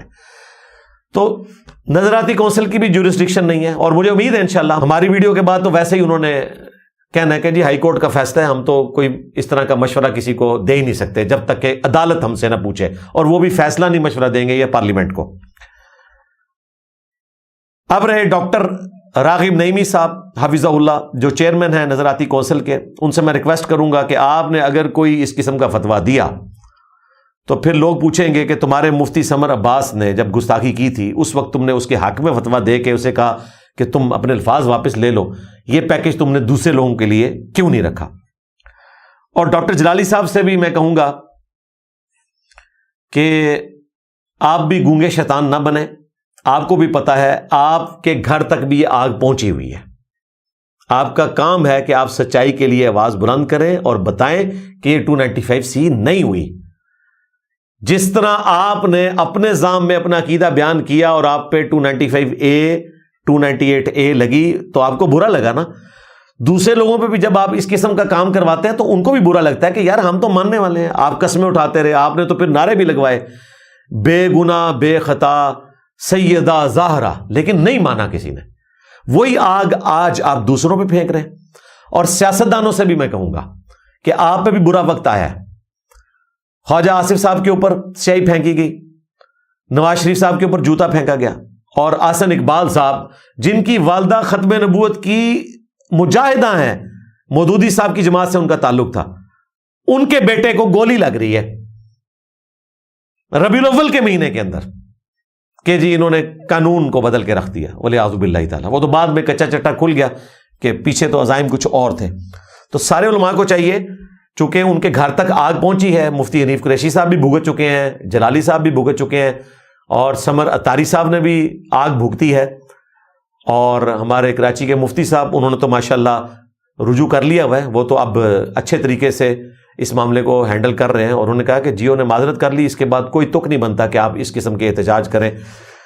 ورنہ میں آپ کو بتاؤں کل کو اگر یہ لوگ باہر نکل آئے تو انہوں نے بھی کہنا ہے کہ چونکہ بچوں کے ساتھ جنسی زیادتی ہوتی ہے مدارس میں, مدارس بھی ہمیشہ کے لیے بین کیے جائیں, 15 دن کے لیے بین نہ کیے جائیں. جیو تو پھر 15 دن کے لیے بین ہوا ہے نا, تمہارے مدارس تو کبھی 15 دن کے لیے بین نہیں ہوئے, اگرچہ تمہارے مدارس کے مفتی بچوں کے ساتھ کرتے ہیں, ان کی ویڈیوز نکلتی ہیں. تو اس دن سے ڈر جائیں, اور جیو میں جو 6000 لوگ بیٹھے ہیں ان کی لائف کو ونریبل نہ کریں, ان کی نوکری کے پیچھے نہ پڑیں, ورنہ وہ دن دور نہیں ہے کہ عوام الناس آپ کے مدارس کے پیچھے پڑے گی, اور آپ کے پاس تو ہنر بھی کوئی نہیں ہے. ہاں, آپ کا ہنر جو ہے وہ چندہ اکٹھا کرنے کا ہے. مدرسے بند ہو گئے تو آپ لوگ بھوکے مرو گے, یہ حقیقت بات ہے. علمی پوائنٹ نمبر 4, ڈاکٹر جلالی صاحب فرماتے ہیں ہم نے تحفظ ناموس رسالت کی طویل جنگ لڑی اور بارہا کئی مواقع پر فتوے جاری کیے ہیں. سال ہا سال سے تحفظ ناموس رسالت کی خاطر ہم نے اللہ کے فضل سے ایک طویل جنگ لڑی ہے, اور مختلف مراحل پر اس کے لحاظ سے کئی فتاوی صادر کیے. وہ کہتے ہیں کہ میری تو ایک طویل لڑائی ہے اور میں وقتاً فوقتاً توہین کے فتوے جاری کرتا رہتا ہوں. کبھی اس کو توفیق نہیں ملی کہ کبھی یہ فتویٰ بھی جاری کر دے کہ یہ آپ نے جھوٹا الزام لگایا ہے, بندے مار گئے. یہ فتویٰ انہوں نے کبھی نہیں دیا. ہاں, لوگوں کو ونریبل کرنے کا فتویٰ, ان پہ توہین کا فتویٰ لگانا, یہ ان کی عادت ہے. تمہارے فتووں کی اوقات یہ ہے کہ تمہارے اعلیٰ حضرت کے جو کفر کے فتوے ہیں دیوبند کے اوپر، اہل حدیث کے اوپر، شیعہ کے اوپر، ردی کی ٹوکری میں پھینکے ہوئے انہوں نے، کیونکہ تمہارے اعلیٰ حضرت نے تو ان کو کافر اور مرتد ڈکلیئر کیا ہے احکام شریعت میں، اور ملفوظات اعلیٰ حضرت میں ان کی مساجد کو کہا ہے یہ کافر ہیں، یہ کافروں کی مسجد ہیں، جو میں پہلے بتا چکا۔ اور دوسری طرف تمہارے فتووں کا علمی لیول یہ ہے کہ جھوٹی حدیث اپنی پبلک کو بتاتے ہو، من سب نبی فاقتلوہ، جھوٹی حدیث ہے، ضعیف نہیں ہے، اور اس پر ترا یہ کہ بریلویوں نے خود پرنٹ کر کے فٹ نوٹ پہ لکھا ہوا ہے کہ اس میں کذاب راوی ہے عبید اللہ بن محمد، جس کو امام نسائی نے کذاب متروک ڈکلیئر کیا ہوا ہے، اور پرنٹ کر رہے ہیں بریلوی۔ لو سامو المعجم الاوسط امام طبرانی کی کتاب اور مجموع الزوائد دونوں بریلویوں نے پرنٹ کیا ہے، فٹ نوٹ میں لکھا ہوا ہے کہ یہ گھڑی ہوئی حدیث ہے، جھوٹی حدیث، اور تم نے بچوں میں اس کو عام کیا۔ ہم نہیں کہتے کہ انبیاء کرام کی گستاخی کرنے والا شخص جو ہے وہ مسلمان رہتا ہے، وہ ٹاپک ایک الگ سے ہے، لیکن نبی الاسلام کی طرف جھوٹ تو نہ منسوب کرو حدیث بنا کے۔ بخاری مسلم میں حدیث ہے جس نے میری طرف کوئی جھوٹی حدیث منسوب کی وہ اپنا مقام جہنم میں دیکھ لے۔ مولا علی نے اس حدیث کو روایت کیا ہے، اور مولا علی کی ایک اور حدیث ہے بخاری مسلم میں، جب وہ جنگ نہروان کے لیے جا رہے تھے صفین سے واپسی پہ، تو انہوں نے کہا کہ میں آسمان سے زمین پر گر پڑوں یہ تو مجھے گوارا ہے، لیکن یہ گوارا نہیں کہ میں رسول اللہ کی طرف کوئی ایسی بات منسوب کروں جو میں نے خود نہیں سن رکھی ہو۔ یعنی نبی الاسلام کی طرف جھوٹی حدیث منسوب کرنا، اس کا عذاب آسمان سے زمین پر گرنے کی تکلیف سے زیادہ ہے۔ پھر انہوں نے بتایا کہ خوارج کو جو لوگ قتل کریں گے ان کے لیے یہ بشارتیں ہیں۔ مولا علی بھی حدیث بیان کرنے سے پہلے اتنا ڈرتے ہیں، اور تم لوگوں نے عوام کو، وہ خادم رضوی صاحب بھی یہ جھوٹی روایت رٹوا کے چلے گئے، من سب نبی فاقتلوہ، تم پہ 295C کٹنی چاہیے، تم نے رسول اللہ کے اوپر جھوٹ باندھا ہے۔ صحیح مسلم میں تمہارے بارے میں یہ حدیث تھی کہ آخری زمانے میں جھوٹے کذاب اور دجال آئیں گے اور ایسی حدیثیں بیان کریں گے جو تمہارے آباء و اجداد نے سنی نہیں ہوگی۔ اور امام مسلم اپنے زمانے کے بارے میں کہہ رہے ہیں کہ میں مسلم اس لیے لکھ رہا ہوں کہ یہ حدیث ہے، اور امام مسلم کو فوت ہوئے 1200 سال ہونے والے ہیں، اور آج کل تم نے یہ حدیث مشہور کر دی ہوئی ہے۔ تمہیں نبی الاسلام نے دجال اور کذاب کہا ہے۔ قرآن پاک میں اللہ تعالیٰ نے فرمایا سورۃ الحجرات میں، یا ایھا الذین آمنوا ان جاءکم فاسق بنبأ فتبینوا، اگر کوئی فاسق خبر لے کر آئے تو اس کی تحقیق کر لیا کرو، ایسا نہ ہو کہ تم انجانے میں کسی قوم کو نقصان پہنچا بیٹھو اور بعد میں شرمندہ ہو۔ اس آیت کو امام مسلم نے دلیل بنایا ہے صحیح مسلم کے مقدمے میں کہ آپ نے حدیث کی تحقیق کرنی ہے۔ نبی الاسلام کی طرف بات کو منسوب کرنا کوئی عام بات نہیں ہے، سیدھا جہنم میں جانے والا عمل ہے۔ تو اللہ سے ڈریں، یہ آپ کے فتووں کی اوقات ہے۔ پھر میرے کیس میں ظالموں، تم لوگوں کا تو علمی لیول یہ ہے کہ اگر کوئی شخص سورۃ المنافقون سے یہ آیت پیش کرے کہ عبداللہ ابن ابی منافق نے کہا تھا اپنے بارے میں کہ جب میں سب سے عزت والا شخص مدینے میں داخل ہوں گا تو مدینے کے سب سے ذلیل انسان کو وہاں سے نکال دوں گا، نعوذ باللہ من ذالک، نبی الاسلام کے لیے اس نے یہ لفظ استعمال کیا، اور قرآن نے اس کو کوٹ کیا، اور بخاری میں تفصیلاً حدیث آئی، زید ابن ارکم نے یہ سن لیا، نبی الاسلام کو بتایا، عبداللہ ابن ابی مکر گیا۔ بعد میں اللہ تعالیٰ نے قرآن میں وہ آیت نازل کر دی۔ تمہارے نزدیک تو قرآن پاک میں 295C لگ جائے گی، اتنا گستاخانہ جملہ کافر کا نقل کیا، کیونکہ تمہارے نزدیک تو کافر کا جملہ بھی کوئی نقل کرے تو وہ بھی گستاخ ہو جاتا ہے، بخاری میں بھی لگ جائے گی۔ یہ تو تمہارا انٹلیکچوئل لیول ہے، جس طرح میرے اوپر لگائی۔ اور جب لوگوں نے بتایا کہ بھائی اس نے تو کرسچن سے متعلق ایک عقیدہ بیان کیا، وہ بھی ان کو ونریبل کرنے کے لیے نہیں، ہارمونی کے لیے، کہ کرسچنس کے ساتھ ہم نے کو ایگزسٹ کرنا ہے، باوجود اس کے کہ جس کو انہوں نے خدا بنایا ہمارے نزدیک وہ انسان ہے، اس وجہ سے ہم اس کے گستاخ ہیں، کیونکہ خدا کو انسان کہنے والا گستاخ ہے بقول کرسچنس کے۔ اور جس کو ہم پیغمبر مانتے ہیں اسے وہ پیغمبر ماننے کے لیے تیار نہیں ہے۔ ان کے نزدیک تو آخری پیغمبر جو ہے وہ جان دا بیپٹسٹ ہیں، سیدنا یحییٰ بن زکریا علیہ السلام۔ گاسپل آف لیوک کھول کے پڑھ لیں، اس میں لکھا ہوا ہے، بلکہ بڑے سخت الفاظ ہیں۔ 1 جان کے اندر تو ہے کہ جو شخص عیسیٰ ابن مریم کو خدا نہ مانے وہ بھی دجال ہے، اور اس کے ماننے والے بھی دجال ہیں۔ یعنی وہ ہم 2.25 ارب مسلمانوں کو اینٹی کرائسٹ دجال. اب وہ کہہ رہے ہیں نہیں اینٹی کرائسٹ کا مطلب ہے مخالف مسیح. واہ واہ, مخالف مسیح, یہ نواں ترجمہ کر لیا انہوں نے. ٹھیک ہے, کل تک دجال کی انگریزی جو ہے وہ اینٹی کرائسٹ تھی اور اینٹی کرائسٹ کی اردو جو ہے وہ دجال تھی. نہیں جی, وہ سچا پیغمبر نہیں مانتے, تو پھر کون سا پیغمبر مانتے ہیں؟ کلیئر ہے. چلیں اس کو چھوڑیں, ہم نے تو ان کا مسئلہ حل کر دیا کہ قرآن پاک میں اللہ تعالیٰ نے واضح فرمایا لقد کفر الذین قالوا ان اللہ هو المسیح ابن مریم. وہ لوگ کھلا کفر کر رہے ہیں جو کہہ رہے ہیں کہ اللہ ہی عیسیٰ ابن مریم ہے. یعنی ہمارے نزدیک کرسچنز کافر ہیں اور کرسچنز کے نزدیک ہم کافر ہیں, کیونکہ ہم عیسیٰ ابن مریم کو انسان سمجھتے ہیں. یہاں تو یہ ماننے کے لیے تیار نہیں ہوئے کہ جی ہم نے کبھی سنا نہیں ہے ان کی کتابوں. ہم نے اپنی بیل جب لگائی 20 ریفرنسز کرسچنز کی کتابوں سے پیش کیے. یہی ڈاکٹر جلالی کہتا تھا ریفرنس پیش کرو, پیش کیا 15 مسلمان علماء کی کتابوں سے. تبھی پاکستان کی ہسٹری میں پہلی دفعہ 295C کی بیل ہوئی ہے ٹرائل سے پہلے. انہیں پتا چل گیا یار یہ فراڈ مچا ہے. چلیں اس مسئلے کو تو چھوڑیں. حضرت سیدہ مریم سلام اللہ علیہا کو تمام یہودی نعوذ باللہ بدکار سمجھتے ہیں اور عیسیٰ ابن مریم کو آؤٹ آف ویڈ لاک سمجھتے ہیں. وہ ماننے کے لیے تیار نہیں ہے کہ ان کی پیدائش معجزانہ تھی. پیغمبر تو چھوڑ دیں, ان کی تو پیدائش معجزانہ ماننے کے لیے تیار نہیں ہے. تو اس کا مطلب آپ سمجھ رہے ہیں کیا ہے؟ اس کے باوجود قرآن نے اجازت دی ہے کہ یہودی عورت کے ساتھ آپ نکاح کر سکتے ہیں. یہ جو کہتے تھے نا جی یہودی ہو لیکن گستاخ نہ ہو, اور یہودی تو ہوتا ہی گستاخ عیسیٰ ہے, ورنہ تو وہ یہودی مان ہی نہیں سکتا. لو سامو, لہذا آپ بتاؤ کہ گستاخ عیسیٰ جو ہے وہ درست ہے, گستاخ محمد جو ہے وہ غلط ہے. نعوذ باللہ. ہمارے نزدیک عیسیٰ ابن مریم کا گستاخ کرنے والا بھی اتنا ہی بڑا کافر ہے جتنا کہ محمد رسول اللہ کا انکار کرنے والا. تو یہودی تو سارے کے سارے جو ہیں وہ گستاخ عیسیٰ ہیں. یہودیت کی بنیاد ہی یہ ہے کہ عیسیٰ ابن مریم کے بارے میں وہ اس طرح کے الفاظ استعمال کرتے ہیں, اور تمہارے مفتیوں نے ویڈیو میں آگے کہا ہے کہ وہ دجال کہتے ہیں. اب یہ بالکل خاموش ہے, اور قرآن پاک نے سیدہ مریم کے حوالے سے باقاعدہ گواہی دی کہ یہودیوں نے ان پر بہتان عظیم لگایا.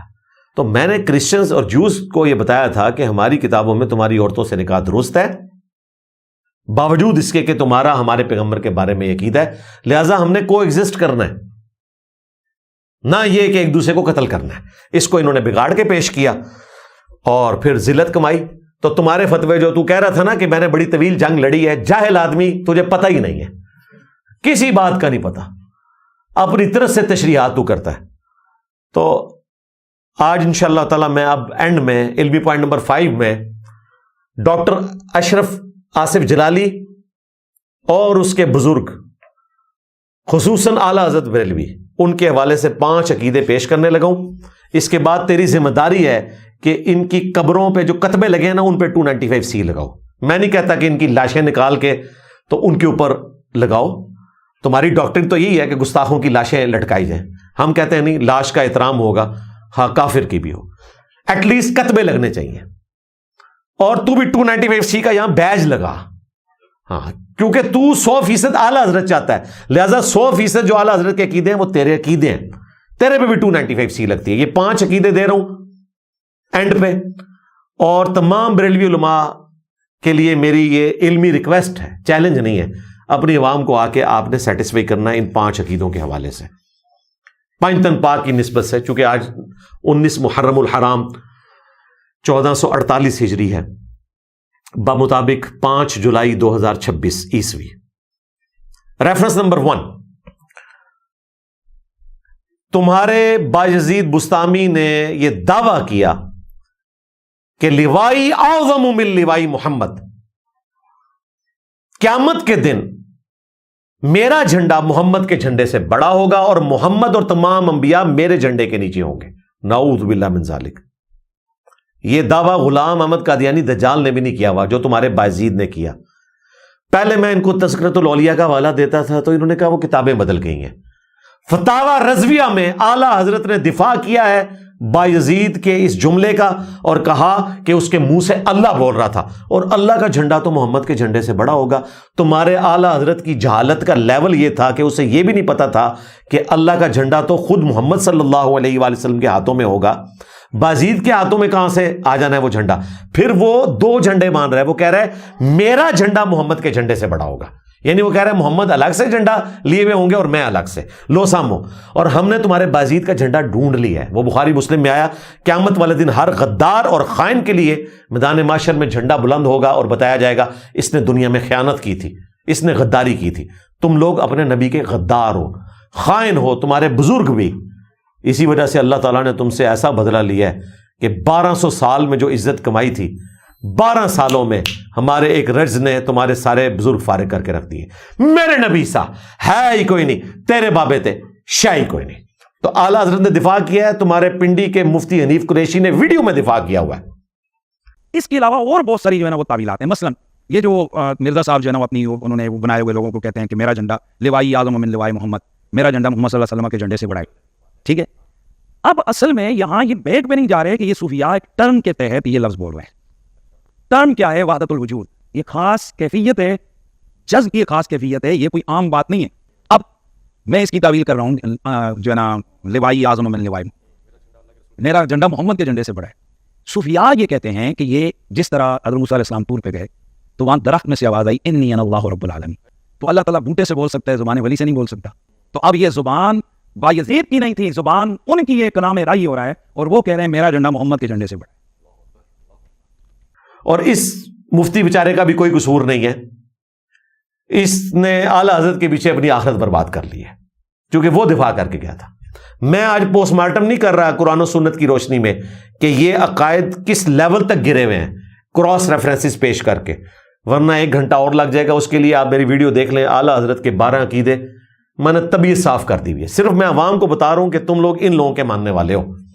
تمہارے علماء ان لوگوں کو اپنا بزرگ بابا مانتے ہیں جن کی قبروں پہ کتبے 295 کے لگنے چاہیے. یہ بات آج کوئی کر کے بتائے. ریفرنس نمبر 2، اعلیٰ حضرت نے عرفان شریعت میں یہ دعویٰ کیا. جب ان کو سوال پوچھا گیا تو انہوں نے کہا بالکل یہ درست ہے کہ اگر اس امت میں کوئی نبی ہوتا تو شیخ عبد القادر جیلانی ہوتے. اور انہوں نے دلیل کے طور پہ کہا کہ سیدنا عمر کے بارے میں جامع ترمذی میں یہ حدیث موجود ہے. تو عبد القادر جیلانی جو ہیں ان کا مرتبہ بھی بہت بلند تھا. اگر کوئی امت میں نبی ہوتا تو عبد القادر جیلانی ہوتے. اور پھر انہوں نے اس میں لفظ استعمال کیا کہ وہ ذل محمد ہیں، نبی علیہ السلام کے کمالات کا ذل ہیں. یہ سیم وہی ورڈ ہے جس کی وجہ سے غلام القادیانی دجال کو ہم نے دجال ڈکلیئر کیا ہے. لو سامو، تمہارے اعلیٰ حضرت نے غوث پاک کو ذل محمد کہا ہے. اور فتاوی افریقہ میں انہوں نے کہا کہ جس طرح اللہ تعالیٰ کے جمیع کمالات کا مجموعہ اور پرتو رسول اللہ کی ذات ہے، نبی علیہ السلام کے سارے کمالات کا پرتو عبد القادر جیلانی ہے. اندازہ کرو، نبی علیہ السلام کی وفات کے آلموسٹ 500 سال کے بعد آنے والا ایک عالم دین اس کو کہہ رہے ہیں وہ پرتو ہے. ابو بکر عمر عثمان و علی کو نہیں کہہ رہے. اندازہ کرو، جس نے اپنے مرید جلا کے راکھ کیے، جو مرغے کھاتا تھا، ساتھ والوں کو ہڈیاں کھلاتا تھا، دالیں کھلاتا تھا، جس کا لیول یہ تھا بقول تمہارے نزدیک تو کرامت ہے نا یہ. اس کے بارے میں یہ کہہ رہے ہیں کہ جناب وہ پرتو ہے نبی علیہ السلام کے تمام کمالات کا، اور نبی علیہ السلام پرتو ہیں اللہ تعالیٰ کے تمام کمالات، یعنی پیغمبروں سے بھی بڑھا دیا ہوا. اور یہ کہتے ہیں جی شیعہ کا عقیدہ امامت غلط ہے. تم نے تو عبد القادر جیلانی کو جو ہے وہ شیعہ کے عقیدہ امامت سے آگے بڑھایا ہوا ہے. تم لوگ کس مورل گراؤنڈ کے اوپر کھڑے ہوئے ہو؟ تو یہ تازہ حوالہ تھا، میں نے پیش کر دیا. اور اسی کو سپورٹیو تذکرۃ الاولیاء میں وہ قول ہے، جب بایزید سے پوچھا گیا کہ عرش کیا ہے، اس نے کہا کہ عرش میں ہوں. پوچھا گیا کرسی کا، کرسی بھی میں ہوں.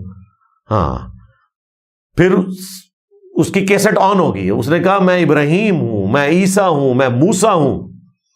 اور نعوذ باللہ یہ بھی بکواس کی کہ میں محمد ہوں. استغفر اللہ. اور اس سے بھی بڑھ گیا اور اس نے کہا کہ میں ہی حق ہوں، انا الحق، یعنی خدا بھی میں ہی ہوں. اللہ کی لعنت، اللہ کے فرشتوں کی لعنت، تمام لعنت کرنے والوں کی لعنت ان لوگوں پر جنہوں نے اس قسم کے بکواسیات کہے، ان کو پرنٹ کیا، ان کے حق میں مناظرے لڑے. ہاں، سب کا انجام اپنے بزرگوں کے ساتھ ہی ہو انشاءاللہ. تمہارا انجام انہی کے ساتھ ہونا ہے. تو یہ اس کا دعویٰ تھا، یہ میں نے ذکر کر دیا. ریفرنس نمبر 3، تمہارے بابا جی خادم رضوی صاحب نے کشف المحجوب لہرائی تھی اور مڑیو منو کتاب پکڑاؤ. ਮੁੰਡਿਓ ਕਿਤਾਬ ਲਿਆਇਓ ਐ ਮੈਨੂੰ ਦੇ ਜ਼ਰਾ ਕਸ਼ਫੁਲ ਮਾਜੂਬ ਸੀ ਐ ਨਾ ਤੋਂ ਵੱਡਾ ਕਿਹੜਾ ਸੂਫੀ ਜੀ ਐ ਦਾਤਾ ਸਾਹਿਬ ਨੇ ਲਿਖਿਆ ਜੀ ਤਸਵੁਫ ਦੇ ਬਾਬ ਵਿੱਚ ਪਹਿਲੇ ਸਭ ਤੋਂ ਪਹਿਲੇ ਸੂਫੀਆ ਵਿੱਚ ਸਿੱਦੀਕ ਅਕਬਰ ਦਾ ਜ਼ਿਕਰ ਫਰਮਾਇਆ ਤੇ ਦਾਤਾ ਸਾਹਿਬ ਲਿਖਿਆ ਕਿ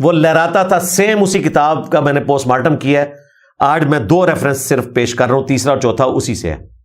اس میں تمہارے علی بن عثمان حجویری نے یہ لکھا بایزید بستامی کے سکر کو ثابت کرنے کے لیے اور جنید بغدادی کے صحف کو ثابت کرنے کے لیے 2 انبیاء کی توہین کی. اس نے کہا کہ داؤد علیہ السلام کی بھی نظر اپنے صحابی کی بیوی پہ پڑی جو تورات میں جھوٹا واقعہ ٹیمپرڈ فارم میں موجود تھا, اس کو دلیل بنایا اور وہ ان کو پسند آئی, انہوں نے شادی کر لی. ولی اعوذ باللہ تعالی. اس سے جو ہے جنید بغدادی کا صاف ثابت ہوتا ہے. اور شکر کی مثال ہے ہمارے نبی کی بھی نظر ایک دفعہ اپنی صحابی کی بیوی پہ پڑی اور ان کی نفرت اللہ نے ان کے دل میں ڈال دی اور طلاق لے کر نبی اسلام کی وہ بیوی بن گئی سیدہ زینب کے حوالے سے. یہ جھوٹ ولی اعوذ باللہ تعالی. اور اس سے رزلٹ نکالا بایزید بستامی کے سکر کا. اور پیر کرم شاہ صاحب اس کتاب کو پرنٹ کر رہے ہیں ضیاء القرآن پبلیکیشن سے اور کہہ رہے ہیں کہ مستشرقین نے یہ واقعات ہماری کتابوں میں ڈالے ہیں اپنی قرآن کی تفسیر ضیاء القرآن میں, لیکن کشف المحجوب میں کہہ رہے ہیں ایسی کتاب ہی کوئی نہیں ہے, ایک ٹکٹ میں 2 مزے. وہ مستشرقین جو ہے وہ تمہارے اپنے بزرگ نکلے جنہوں نے اس طرح کی چیزیں جو ہیں وہ منسوب کی نبی اسلام کی طرف. اب اس کے بعد تو بریلوی عوام فیصلہ کرے گی. میں اس کا پوسٹ مارٹم نہیں کر رہا, ورنہ میں آیات پیش کرنا شروع کروں نبی الاسلام کے حوالے سے جو تم بکواس یاد کر رہے ہو وَإِنَّكَ لَعَلَىٰ خُلُقٍ عَظِيمٍ, وہ تو اخلاق کے اعلیٰ ترین درجے پہ فائز تھے. اور بخاری مسلم میں حدیث ہے نبی الاسلام میں کنواری لڑکیوں سے زیادہ شرم و حیا تھی اور تم کہہ رہے ہو کہ صحابی کی بیوی. وَلِعَاذُ بِاللَّهِ تعالی. چوتھا ریفرنس کشف المحجوب میں بھی اور تذکرۃ الاولیاء میں بھی امام حنیفہ کی شان کو بلند کرنے کے لیے جھوٹ منسوب کیا کہ جی انہوں نے خواب میں دیکھا نبی اسلام کی قبر میں اترے ہیں اور آپ کی ہڈیاں جمع کر رہے ہیں, بعض کو بعض سے الگ کر رہے ہیں. گھبرا کے اٹھے اور اپنے دوست ابن سیرین سے تعبیر پوچھی تو انہوں نے کہا کہ بڑا مبارک خواب ہے, آپ رسول اللہ کی سنتوں کو جمع کریں گے. وہ کتاب آج تک نہیں سانو لبی کیڑی سنتا جمع کی تھی انہوں نے, جنہوں نے کی تھی وہ تو پہیاں نے. ایک کتاب میں لبی سی الفقہ الاکبر جس کے پہلے صفحے پہ نبی الاسلام کے ماں باپ کو کافر ڈکلیئر کیا ہوا ہے اور ملا علی قاری نے دفاع کیا ہوا ہے. ہاتھ پیر پہ گئے نے 15-20 صفحے کی کتاب سی, ایک بڑی مشکل لبی, وہ پہلا صفحہ ہی فارغ ہو گیا, 295 سی لگ گئی. کدھر وہ سنت ہے؟ وہ کہہ رہے ہیں جی خواب پہ تو اختیار نہیں ہے. ہم کہتے ہیں بالکل نہیں ہے, لیکن یہ شیطانی خواب ہے نا. نبی الاسلام کا تو جسم عطر جو ہے وہ قبر میں سلامت ہے. اللہ تعالیٰ کیا اپنے نبی کے لیے اتنا گستاخانہ خواب دکھائے گا کسی کو؟ خواب دکھانا تھا, جھوٹا لکھنا تھا تو لکھتے کہ امام حنیفہ نے نبی الاسلام کے برتن جمع کیے, آپ کی لاٹھی مبارک, آپ کا کرتا مبارک. کو بات کرنی تھی تو ہم بھی بریلوی رہے ہیں, ہم سے سیکھ لیتے. ہاں وہ بھی کیا دن تھے, ہم بھی ایک جن تھے. آج ہم دیو ہیں, جنوں کی بھی پیو ہیں, بلکہ دیو کے بھی پیو ہیں, دیوبند والا دیو. اور یہ تفنن کے طور پہ ہم سے سیکھ لیتے خواب. تم نے اس طرح کا گستاخانہ خواب, قرآن میں لکھا ہے کہ حضرت سلیمان علیہ السلام کا جسم بھی سلامت رہا, لاٹھی کو جب تک دیمک نے چاٹا نہیں ہے ان کا جسم عطر نیچے نہیں آیا. تو انبیاء کے جسم تو سلامت رہتے ہیں. ابو داؤد میں حدیث ہے کہ انبیاء کرام علیہ السلام کے حق میں اللہ تعالیٰ نے حرام کر دیا ان اللہ حرم علی الارض ان تأکل اجساد الانبیاء, کہ وہ نبیوں کے جسموں کو کھائے. اور مصنف ابن ابی شیبہ میں موجود ہے سیدنا عمر کا قول کہ انبیاء کے جسموں کو نہ مٹی کھاتی ہے, نہ آگ جلاتی ہے, اور نہ کوئی درندہ کھاتا ہے. اور یہ وہ حدیث ہے جو امام بخاری کے نزدیک بھی صحیح ہے. امام بخاری ابو داؤد والی روایت کو صحیح نہیں سمجھتے تھے, لیکن اس روایت کو وہ بھی صحیح سمجھتے ہیں الحمدللہ. تو اللہ سے ڈر جاؤ. تمہارے بزرگوں نے نبی الاسلام کے بارے میں ایسے توہین آمیز خواب لکھے میں. 5واں ریفرنس چشتی رسول اللہ. ہاں یہ زخم میں نے تمہارا چھیلنا ہے, لیکن اس کو دیکھیں میں 5ویں نمبر پہ لے گئے. آج تو میں نے آپ کو اصل اختلاف بتایا کہ تمہارا شاف معاشر بایزید ہے. ہاں چشتی رسول اللہ کا دفاع اعلیٰ حضرت نے کیا. 7 سنابل کے بارے میں کہا رسول اللہ کی بارگاہ میں مقبول ہے, فتاوی رضویہ میں لکھا اور اس کتاب میں لکھا ہوا ہے. اگر اعلیٰ حضرت کو پتا تھا تو اعلیٰ حضرت کا ایمان گیا, اگر نہیں پتا تھا تو بزرگی گئی کیونکہ وہ غوث وقت تھے، پوری کائنات کو اس طرح دیکھتے تھے جس طرح رائی کا دانہ ہتھیلی پہ. کہتے ہیں جی وہ انجینئر صاحب کہتے ہیں دیکھیں کوئی شخص کسی کتاب کی تعریف کرے اس کا یہ مطلب تو نہیں ہوتا کہ وہ اس کی ہر بات کی تعریف کر رہا ہے یا اس نے پوری کتاب پڑھی ہے. ہم کہتے ہیں بالکل ایسا ہی ہے، ایسا نہیں ہوتا. لیکن غوث وقت کے لیے ایسا نہیں ہے. غوث وقت تو پوری کائنات کو ہتھیلی پہ دیکھ رہا ہوتا ہے. تو عبد القادر جیلانی ہوں یا ان کے جانشین اعلیٰ حضرت بریلوی ہوں، ان پہ یہ واجب تھا کہ یہ گستاخی کو پکڑتے جو ان کے بعد آنے والے مجدد نے پکڑ لی. یعنی کہ جو کہتا ہے میرے نبی سا ہے ہی کوئی نہیں، تیرے بابے تھے شاہی کوئی نہیں. تو اعلیٰ حضرت نے سبا سنابل کی تعریف کی ہے، اور سبا سنابل میں اعلیٰ حضرت کے جو بزرگ ہیں انہوں نے باقاعدہ پیری مریدی کے آداب سکھائے ہیں. لہٰذا ان کے بزرگوں کے زمانے تک تو فوائد السالکین نہیں بدلی ہوئی تھی. بعد میں اگر کوئی کہہ بھی دے کہ بدل دی ہے تو ان کے بزرگ نہیں مانتے، لہٰذا اعلیٰ حضرت فارغ. اعلیٰ حضرت گولوی نے تحقیق الحق فی کلمت الحق میں معرفت کی بات کہہ کے اس کا دفاع کیا ہے، وہ بھی فارغ ہو گئے. شکر ہے غلام القادیانی دجال کے سامنے نہیں گئے، انہیں مودہ پا دینا سی. اور السنت الجلیہ فی الچشتیۃ العلیہ میں اشرف تھانوی صاحب نے بھی اس کا دفاع کیا ہوا ہے، اس کا بھی میں نے پوسٹ مارٹم کیا. آج میں صرف حوالے پیش کر رہا ہوں، یہ 5 کیونکہ ٹاپک ڈیفرنٹ تھا. اینڈ پہ میں چیپٹر کلوز کرنے کے لیے 5 ان کے جھوٹے دفاع بھی کور کر دیتا ہوں 5 منٹ کے اندر انشاءاللہ. پہلا دفاع یہ کریں گے کتابیں بدل گئی ہیں. بالکل جھوٹ بول رہے ہو. 2009 میں مناظرہ لڑا ہوا ہے تم لوگوں نے شتیہات کے نام کے اوپر دفاع کیا ہوا ہے، اور تمہارے یہ بابے اپنی کتابوں میں دفاع کر کے گئے ہیں. اس وقت تک تو کتابیں 100 سال پہلے نہیں بدلی تھی، اب میرے ڈر کی وجہ سے بدل گئی. دوسرا دفاع کریں گے جی 3 لوگوں سے قلم اٹھا ہوا ہے، بخاری کی حدیث ہے. پاگل شخص ہو، مجنون ہو، نابالغ ہو، بالکل ہم آپ کے ساتھ ہیں. آپ اپنے بزرگوں کو پاگل ڈکلیئر کر دو، پاگل ڈکلیئر کرو. کہتے نہیں جی وہ اللہ کے عشق میں پاگل تھے. اچھا اللہ کے عشق میں پاگل ہو کے رسول اللہ پہ بھونکتے تھے؟ صحابہ کرام کیا اللہ کے عشق میں پاگل نہیں تھے تمہاری ڈیفینیشن کے تحت؟ جی مجذوب تھے. اور یہ ہمیں فخریہ کہتے تھے مجذوب صرف خدا کے لیے دیوانگی دکھا سکتا ہے، با خدا دیوانہ باش با محمد ہوشیار. اور تمہارے بزرگوں نے تو محمد کے لیے دیوانگی دکھائی ہے، لہٰذا تمہاری شتیہات والی بونگیاں بھی ادھر نہیں چلیں گی. یا انہیں نابالغ ڈکلیئر کر دو، یا سویا ہوا ڈکلیئر کر دو، یا پھر مجنون ڈکلیئر کرو پاگل ڈکلیئر، ہمارا جھگڑا ختم ہو جائے گا. تیسرا دفاع وہ کہتے ہیں مسلم شریف میں ایک حدیث ہے کہ نبی الاسلام نے توبہ قبول کرنے والے کی مثال بیان کی ہے کہ اس کا اونٹ ایک ریگستان میں گم ہو گیا اور اس پہ اس کا سامان اور پانی لدا ہوا تھا. اس کو موت سامنے نظر آنا شروع ہو گئی. اچانک اونٹ سامنے آیا تو خوشی کی وجہ سے اس کی زبان سے نکل گیا اے اللہ تو میرا بندہ، میں تیرا خدا، میں تیرا رب. آگے الفاظ ہے من شدت الفرح، خوشی کی شدت کی وجہ سے زبان لڑکھڑائی ہے. نہ کہ یہ کہ بیٹا پڑھ چشتی رسول اللہ. ہمیں تو بتاتے ہیں کوئی جھوٹی موٹی بھی قادیانی لکھے جرمنی جانے کے لیے تو وہ کافر ہو جاتا ہے. تمہارے بابے سچی مچی بھی لکھے اس کے بعد کلمہ بھی نہ پڑھیں وہ مسلمان ہی رہتے ہیں، اور ان کی چاچیاں بھی سلامت رہتی ہیں. لو سامو. تو بھائی یہ تو ایک واقعہ تھا اور اس میں من شدت الفرح کا ذکر ہے، انٹینشن کے ساتھ نہیں تھا. اس کو لے کے اپنے بابوں کی ساری گستاخیاں جو انٹینشن کے ساتھ ہیں ان کو ثابت کرنا بالکل فضولیات. چوتھا دفاع کریں گے، یہ کہتے ہیں جی بخاری مسلم میں بھی اس قسم کی روایتیں موجود ہیں جن میں گستاخی ہے. ہم کہتے ہیں نہیں، کہتے ہیں جی بخاری میں لکھا ہوا ہے، اور کسی زمانے میں انجینئر صاحب بھی مانتے تھے. نبی اسلام نے خودکشی کی کوشش کی، میں نے اس وقت بھی بتایا تھا کہ یہ حدیث نہیں ہے، یہ ابن شہاب زہری نے فی ما بلغنا کر کے بیان کیا ہے کہ یہ روایت پہنچی ہے، سند بیان نہیں کی ہے. بخاری کی حدیثیں صحیح ہیں. اب ہم نے اس پہ رجوع کر لیا کافی عرصے سے کہ یہ گستاخی بھی نہیں ہے. قرآن میں لکھا ہے اس عورت نے یوسف کا قصد کیا، یوسف بھی کر لیتا اگر اللہ کی برہان نہ دیکھتا. تو بخاری میں یہی لکھا ہے نبی الاسلام بھی خودکشی کر لیتے اگر اللہ کی برہان نہ دیکھتے. حضرت جبرائیل نے آ کے ان کو روکا کیونکہ وہی میں وقفہ آ گیا تھا، آپ کی خواہش تھی کہ وہی جلدی نازل ہو. تو یہ کیفیت آپ کے اوپر طاری ہوئی، اللہ تعالیٰ نے حفاظت کی. ہم یہی کہتے ہیں کہ انبیاء اللہ کی حفاظت میں ہوتے ہیں. یوسف علیہ السلام کو اللہ تعالیٰ نے بدکاری سے بچا لیا اور محمد رسول اللہ صلی اللہ علیہ وآلہ وسلم کو خودکشی سے بچا لیا، کیونکہ وہاں پر بھی آیا کہ یوسف مخلص تھے، چنے ہوئے. ہمارے لیے لفظ ہے مخلص، اخلاص شو کرنے والا، وہ مخلص تھے، لہذا کوئی گستاخی نہیں ہے. دوسرا کہتے ہیں مسلم شریف میں ہے کہ نبی الاسلام کی نظر ایک دفعہ ایک عورت پہ پڑی اور آپ اپنی بیوی کے پاس گئے اور پھر اس سے ازدواجی تعلق قائم کیا، اور پھر باہر آ کے صحابہ کو بتایا کہ اگر کسی کی نگاہ کسی عورت پہ پڑے اور اس کو بھلی معلوم ہو تو وہ اپنی بیوی کے پاس جائے، اللہ تعالیٰ نے اس کے پاس بھی وہی چیز رکھی ہے. یوں اس عورت کا خیال اس کے دل سے نکل جائے گا. کہتے ہیں اس میں گستاخی ہے.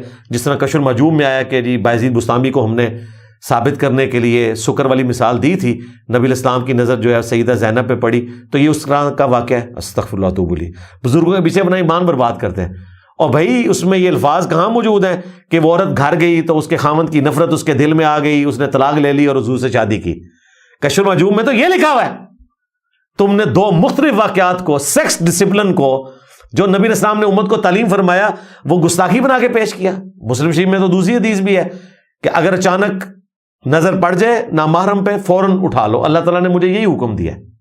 لہٰذا اس کا بھی کوئی لینا دینا نہیں گستاخی کے ساتھ. اور آخری ان کے پاس جواب ہوتا ہے, انجینئر صاحب بزرگوں کی بڑی خدمات ہیں, کلمہ تو انہوں نے ہی پڑھایا نا جی. اس کا تو جواب میں نے ایسا دیا ہے کہ آپ یہ کہنا ہی چھوڑ گئے, 90 لاکھ دا ورڈ ہی چھوڑتا ہے. میں کہتا ہوں 90 لاکھ کو چھوڑ دو. ڈاکٹر ذاکر نائک نے ہزاروں ہندوؤں کو کیمرے میں کلمہ پڑھایا. تم نے ڈاکٹر ذاکر نائک کو ولی اللہ مان لیا, سلطان الہند مان لیا, کہتے ہیں جی کلمہ پڑھایا پر وہ عقیدے درست نہیں. تھوڑے بابے نے بھی عقیدے درست نہیں. چشتی رسول اللہ, تھانوی رسول اللہ, شبلی رسول اللہ, صادق رسول اللہ پارٹی, صاحب اور سگر کی پارٹی, لوائی اعظم من لوائی محمد والی پارٹی, سبحانی ما اعظم شانی والی پارٹی, عبد القادر جیلانی کو ضلع محمد کہنے والی پارٹی, جس طرح غلام احمد قادیانی دجال کو وہ ضلع محمد کہتے ہیں. تمہارے بزرگوں کی بھی یہ خدمات ہیں. پھر کہتے ہیں جی کلمہ پڑھانا اللہ تعالیٰ بخاری مسلم میں آیا, فاسق سے بھی دین کا کام لے لیتا ہے. تو او فاسق ہے ذاکر نائک جی کو اللہ نے کام لے لیا جی. تو اڑے بزرگ بھی اس طرح نہیں فاسق نے جنہیں کو اللہ نے کام لے لیا. لو سامو, جس دن تسی منو گے نا سلطان الہند دونوں, اس دن میں تواڈے بابے نو مان لاں گا.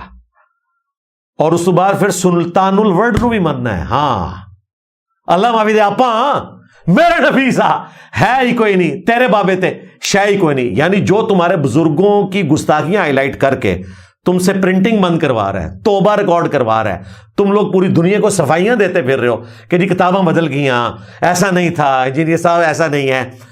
آج تک تم صرف اینٹی قادیانی تھے, اب تمہیں ختم نبوت پہ مجبوراً کام کرنا پڑ گیا ہے, اور مجھ سے رائٹس مانگ رہے ہو ختم نبوت کے. ختم نبوت کے رائٹس میں اس وقت دوں گا جس دن تم غلام احمد قادیانی دجال کے ساتھ چشتی دجال, تھانوی دجال تو مان ہی رہے ہو تم, شبلی دجال کو بھی ذکر کرو گے, کیونکہ تمہارے نزدیک یہ معرفت کی باتیں کتابیں کوئی نہیں بدلی.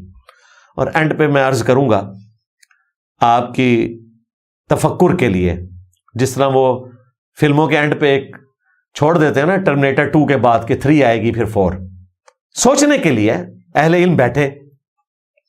ایک طالب علم کا کوشچن ہے کہ بخاری مسلم میں حدیث ہے قیامت اس وقت تک نہیں آئے گی جب تک کہ 30 جھوٹے دجال نہ پیدا ہو جائے. اور یہی حدیث ابو داؤد ترمذی میں آئی ہے کہ 30 جھوٹے دجال پیدا ہوں گے, اور ان میں سے ہر ایک شخص دعوی نبوت کرے گا, انا خاتم النبیین لا نبی بعدی, میں خاتم النبیین ہوں, میرے بعد کوئی نبی نہیں ہے. یہ 30 جھوٹے دجال کدھر ہیں؟ آپ لوگ آئے دن کہتے ہو قیامت قریب آ گئی, اسی لیے کہتے ہو کہ اتنا بڑا فتنہ آ گیا انجینئر کی شکل میں, قرب قیامت کی نشانی ہے کہ علماء اٹھائے گئے ہیں, اب جاہل لوگوں کو دین سکھا رہے ہیں. پھر تقی عثمانی صاحب بھی چکے جانے چاہیے دینے, مفتی منیف صاحب بھی چکے جانے چاہیے دینے, امام کعبہ نو بھی چک لو, وہ زندہ نے علماء, ٹھیک ہے جی, تو علماء نہیں نہ چکے گئے. چلو جی قرب قیامت آ گیا, 30 جھوٹے دجال کدھر ہیں؟ تمہاری گنتی تو 4-5 کے بعد ختم ہو جاتی ہے. تم کہتے ہو مسلمہ کذاب, اسود, سجا تو چلے بعد میں مسلمان ہو گئی تھی, اسود کے بارے میں بھی آتا ہے دوبارہ سے مسلمان ہو گیا تھا, اور چوتھا غلام القادیانی. باقی کتنے گئے؟ تاکہ لانا کدھر؟ چشتی رسول اللہ, صادق رسول اللہ, شبلی رسول اللہ. ہاں یہ سارے نہ ہو جائے. یہ ذرا ایک طالب علم کا کوشچن ہے, 30 کی گنتی تو پوری کرنی ہے, ہمارے نبی کی تو خبریں سچی ہیں, تو یہ دیکھ لینا کہیں یہی لوگ نہ ہوں, این ممکن ہے. اور اگر نہیں ہے تو ٹھیک ہے, اللہ کے حضور بری, ہمیں تو کوئی اس سے فرق نہیں پڑتا کوئی ہے تھے یا نہیں تھے. ہمیں تو غرض ہے اس ہستی سے جو دنیا اور آخرت میں اللہ کے حضور ہمارے شفیع ہیں, ہمیں اپنے رب کا تعارف کروانے والے ہیں, اور انشاءاللہ قیامت والے دن ہم ان کی شفاعت کے لیے اللہ کے حضور دعا کرتے ہیں. سیدنا امام اعظم محمد رسول اللہ صلی اللہ علیہ وآلہ وسلم, وہ ہمارے بزرگ ہیں. ان کے بعد ہر وہ شخص ہمارا بزرگ ہے جو ان کی تعلیمات ہمیں پہنچائے, یعنی کہ وہ زبان حال سے کہے, زبان قال سے بھی کہے اور زبان حال سے بھی کہے, میرے نبی سا ہے ہی کوئی نہیں, تیرے بابے تے شے ہی کوئی نہیں, مولا علی سا ہے ہی کوئی نہیں, ماموں پارٹی تے شے ہی کوئی نہیں، خلفائے راشدین جیسا ہے ہی کوئی نہیں، بنو امیہ تے شے ہی کوئی نہیں۔ صلو علی محمد وآل محمد، اللہم صلی علی محمد وعلی آل محمد واصحاب محمد وازواج محمد وامت محمد اجمعین الی یوم الدین۔ سبحانک اللہم وبحمدک، اشہد ان لا الہ الا انت، استغفرک واتوب الیک، وما علینا الا البلاغ المبین۔ جزاکم اللہ خیرا۔